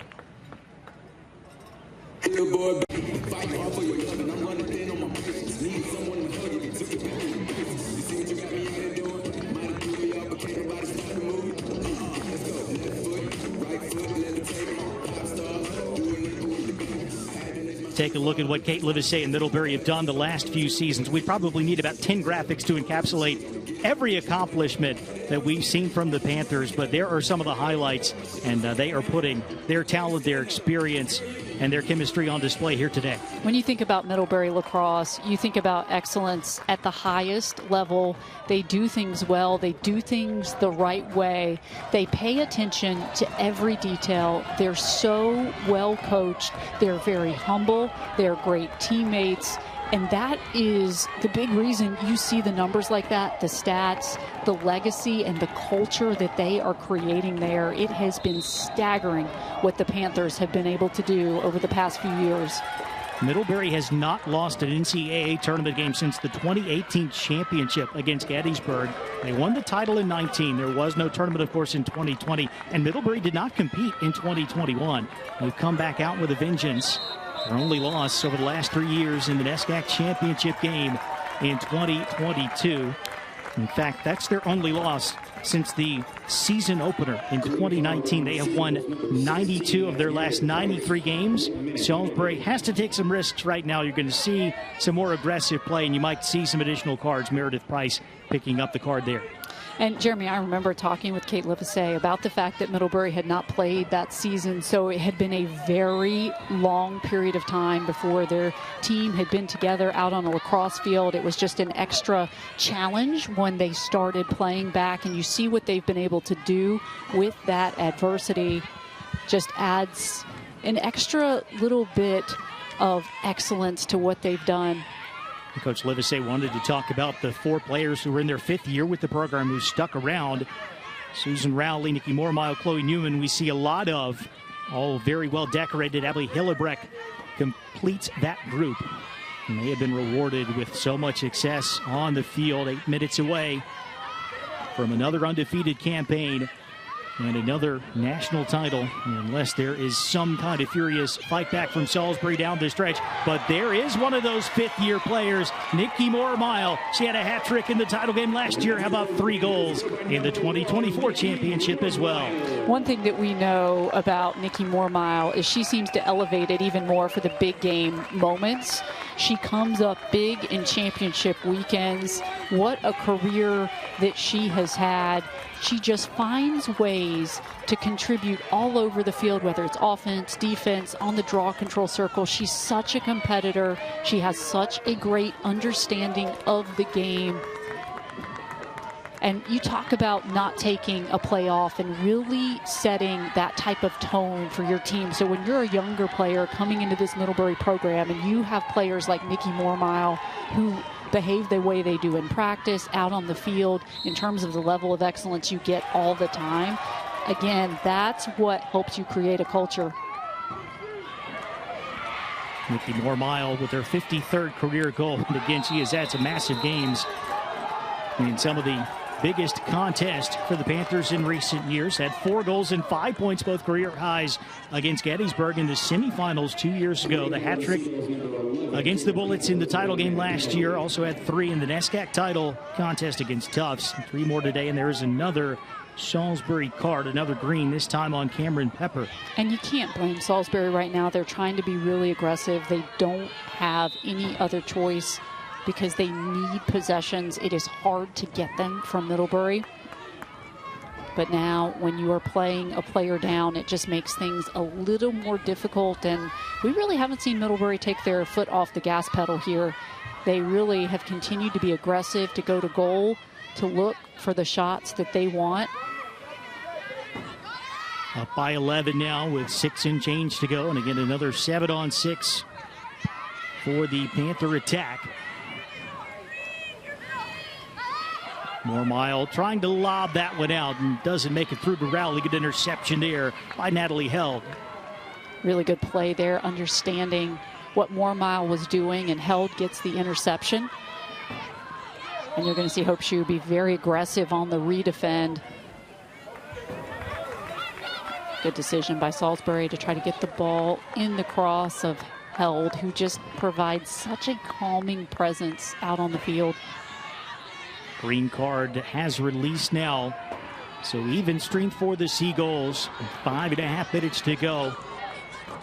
Trying to work their way back in this game in the third quarter. They held Middlebury off the board for about 14 minutes of game time, but only scored twice themselves during that stretch.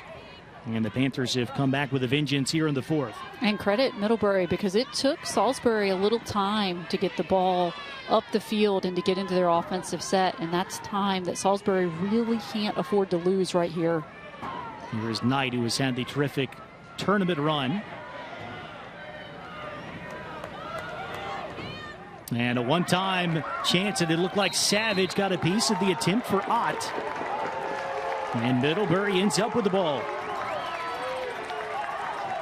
It was a good take by Juliana Ott. I like how she continues to make herself a target out on the field to create scoring opportunities for her team. Again, I'm very excited to watch her future unfold. I think she has been tremendous in this tournament, and I think her future is extraordinarily bright.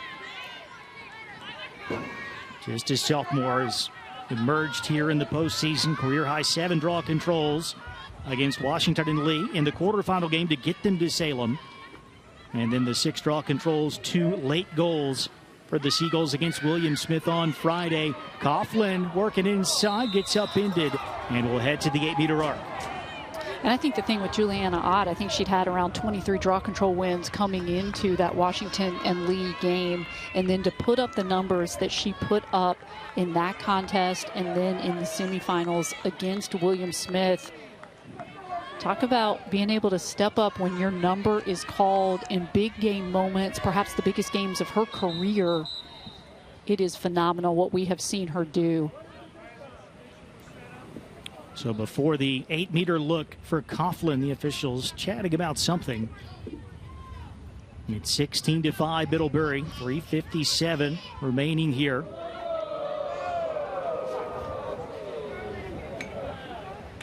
I believe they're going to add a little bit of time back to the game clock.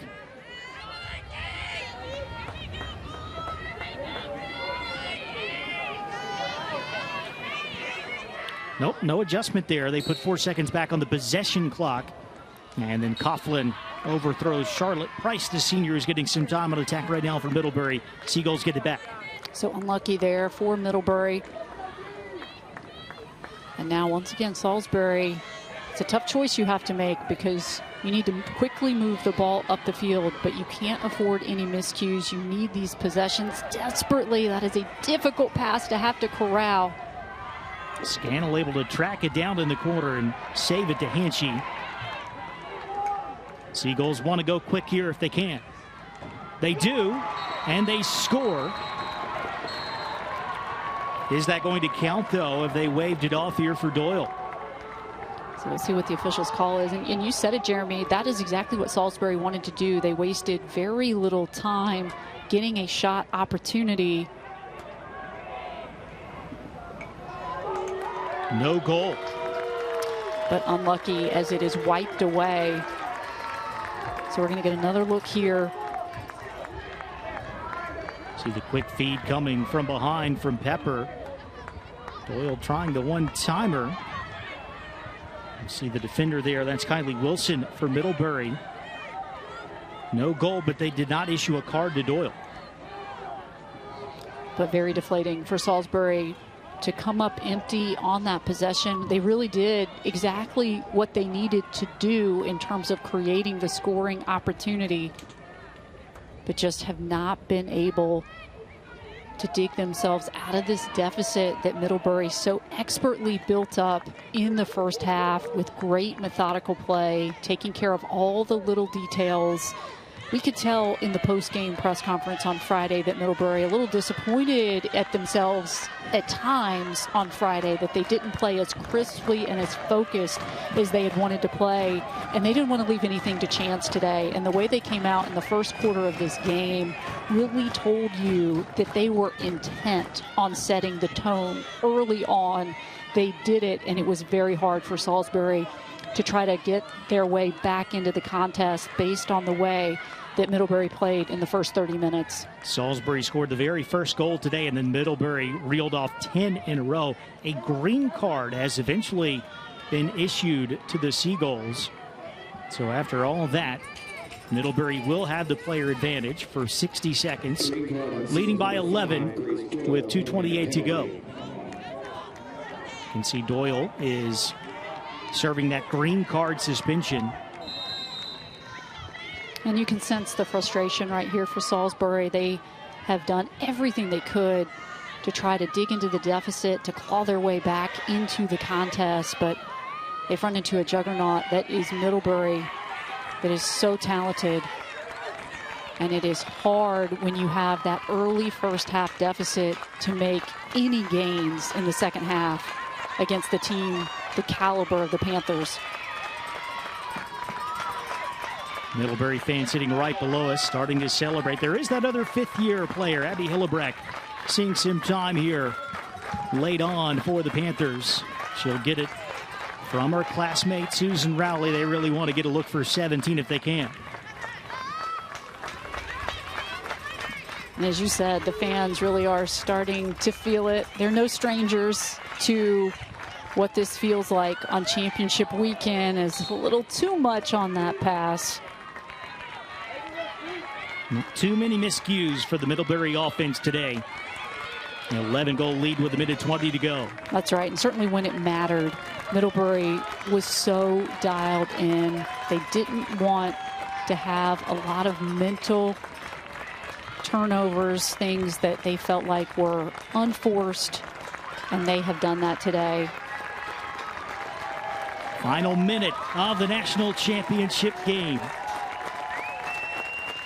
Like possibly the last look here for Salisbury, which has put together another fantastic season to get to the title game for the 10th time in program history. Picked themselves up off the mat after a tough first half, tried to fight back here in the second.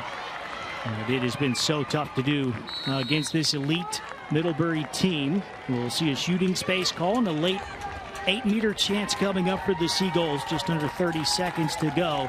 This is Scandal, one of the all-time goal-scoring greats for Jim Nestor's program. Feels almost fitting that she has this opportunity right here, particularly with the way she started out the game. But Elizabeth Savage, what a weekend for the rookie. Another save, her 6th today after the 10 that she made against Franklin and Marshall. In the semifinal round on Friday, she will hang on to the ball. The Panthers are perfect again. It's back-to-back undefeated seasons and 3 straight national championships for Middlebury. And really interesting, the last play of the game is made by Elizabeth Savage. Kate Livesey talked a lot on Friday about the decision to put the first-year goalkeeper in goal late in the season, to give her that opportunity. The way that she has responded, I think she's been phenomenal all tournament long, but it is a total team effort for Middlebury. You can shut down one player, you can shut down 2, you can't shut them all down. And the reason that they are hoisting the trophy right now is because they are the true definition of a team. Every single player out on the field and on the sidelines contributing so much to get them another national championship. A 23-0 campaign again for Kate Livesey and the Panthers. Going to take another title back to Vermont. Pushed by Franklin and Marshall in the semis on Friday. Salisbury gave them a little challenge in the second half. But it's so hard to find a weakness with this Panther team. How dominant they can be in the draw circle, how many weapons they have offensively. And we saw all the takeaways early on defense that really set the tone. And you see, we saw this on Friday, we see this today, how they close games out. They really just don't leave the door open. They take care of business. That has been their calling card all season long. You look at the numbers, yes, it was a 2-2 third quarter. It was a 3-0 fourth quarter in Middlebury's favor. This is a team, they are so well coached and really deserve this moment, but my hat's off to Salisbury. We were impressed with them on Friday. Their ability to keep their opponents guessing, being unpredictable, doing different things, being so disruptive. They have had a tremendous tournament. You have to imagine we're going to continue to see this Salisbury team in this tournament. They are so talented.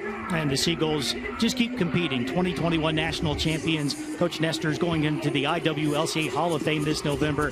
Didn't get the job done today like they wanted to, but he's still got 4 national titles. To be in the championship game 10 times, no small feat. That's right. And again, I think they gave Middlebury a lot to handle here in the second half. It's hard to do when your backs are against the wall. I love the fight that we saw out of the Seagulls today. But at the end of it, Middlebury just showing you why no one has been able to crack the code. They can't find the answer. They can't find a way to beat Middlebury because it's not really a secret. It's just all the top-tier talent. It's very difficult when you have every single player out on the field playing at such a high level.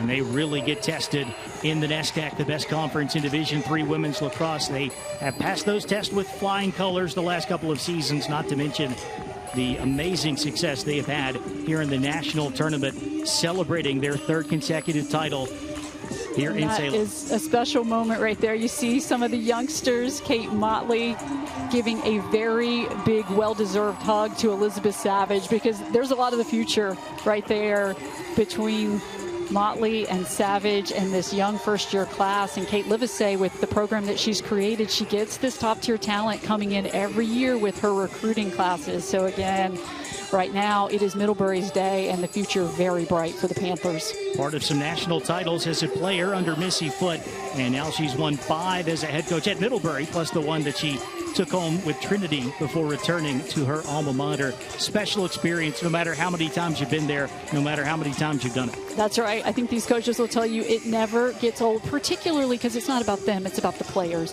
being able to experience this moment. This is the dream as a college athlete, to finish your season being the one team that is the team that walks away a winner in their final game. And Middlebury, again, I thought the way they came out in this contest and they set the tone, it was just very clear. They felt almost unbeatable at times in this game. Well, that is going to do it for us here. We'll keep you field side and let you watch the trophy presentation. But for our producer, Dylan Urano and Monica Moore, and our entire crew here in Salem, I'm Jeremy Franklin. Thanks for watching this presentation of the 2024 Division III Women's Lacrosse Championship on NCAA.com. A 3rd consecutive title and a 10th in program history for Middlebury as the Panthers knock off Salisbury 16-5. All-Tournament Team. We ask that the members of the All-Tournament Team please come to the center for a photo and to be recognized. First, from Franklin and Marshall, number 7, Sean McKenzie. From Franklin and Marshall, number 10, Claire Davenport. From William Smith, number 13, Natalie Daniels. From William Smith, number 16, Maddie Montgomery. From Salisbury, number 19, Miranda Mears. From Salisbury, number 25, Natalie Held. And from Salisbury, number 31, Juliana Ott. From Middlebury, number 6, Caroline Adams. From Middlebury, number 19, Kylie Wilson. From Middlebury, number 28, Susan Rowley. And the most outstanding player from Middlebury, number 2, Hope Shue.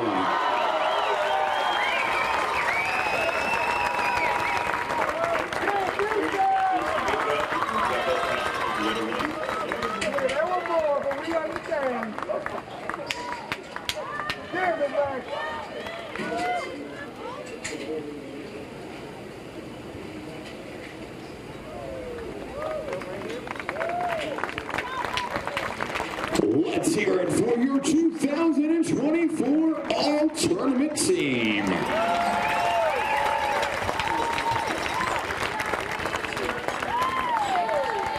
Now, the runner-up in this year's NCAA Division III Women's Lacrosse Championship, finishing with a record of 18-4, the Salisbury University Seagulls.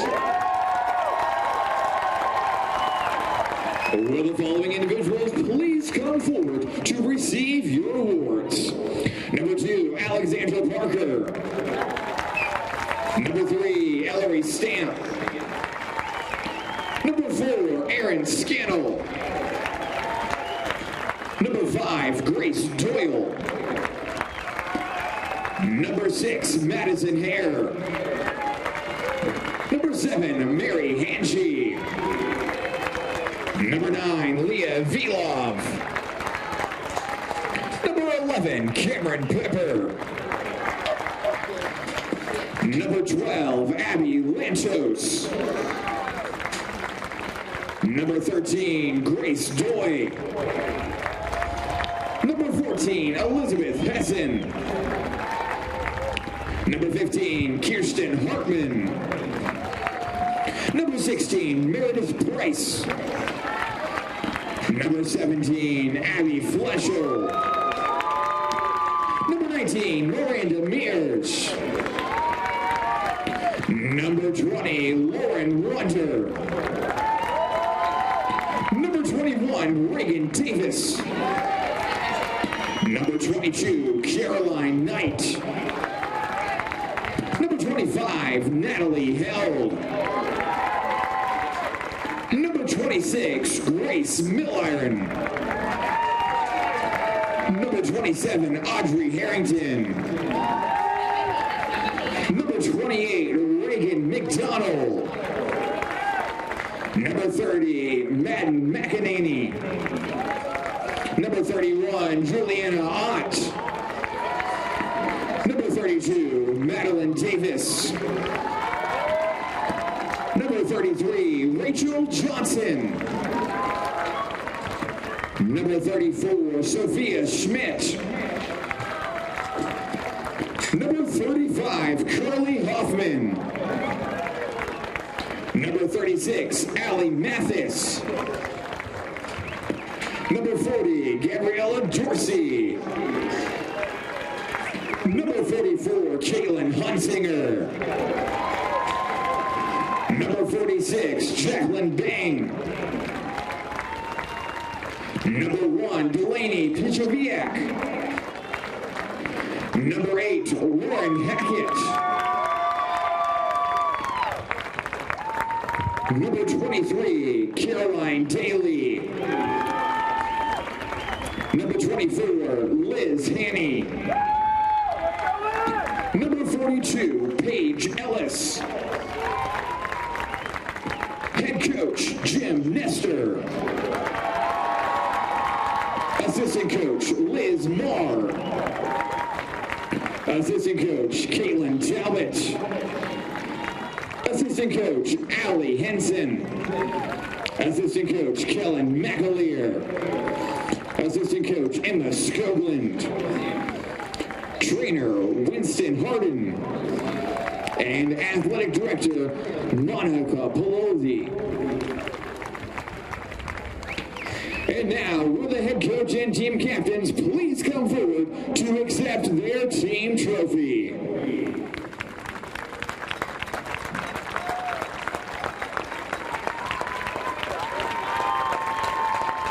Congratulations to the Seagulls on a fantastic season. Let's give all of these outstanding student athletes, coaches, and staff a round of applause.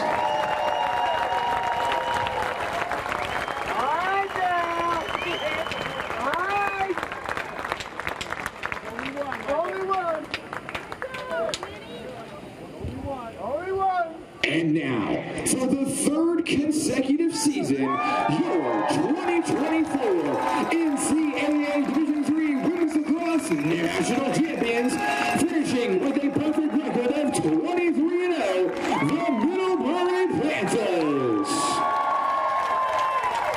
Will the following individuals please come forward to receive your award? Number 1, Nikki Millmeyer. Number 2, Shu. Number 3, Kendall Coyne. Number 4, Sarah Ellinghaus. Number 5, Kate Motley. Number 6, Caroline Adams. Number 7, Caroline Messer. Number 9, Lauren Joricchio. Number 10, Libby Tinbarge. Number 11, Kate Burke. Number 13, Maggie Coughlin. Number 14, Britt Naraki. Number 15, Anna Spare. Number 16, Charlotte Price. Number 17, Abby Hillebrecht. Number 18, Kelsey Dione. Number 19, Kylie Wilson. Number 20, Lucy Bishop.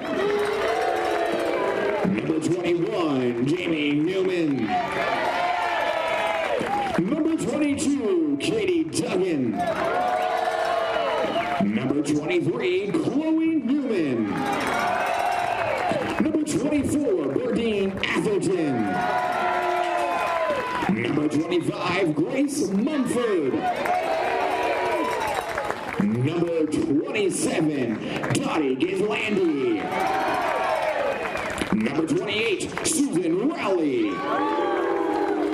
Number 29, Skylar Locke. Number 30, Haley Hamilton. Number 31, Madison Taylor. Number 32, Maddie Ocampo. Number 34, Elizabeth Savage. Number 36, Gina Driscoll. Number 37, Zari Garfield. Number 12, Maddie Ackerman. Number 26, Mackenzie Smith. Athletic trainer, David Kottner. Sports information, Cal Meacham. Athletic director, Aaron Quinn. Head coach, Kate Livesey. Assistant coach, Olivia Seymour. And assistant coach, Amy Patton. Will the head coach and team captains please come forward to accept your championship trophy?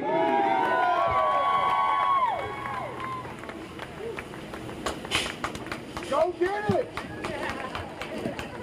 Congratulations to the Middlebury Panthers, your Division III National Champions!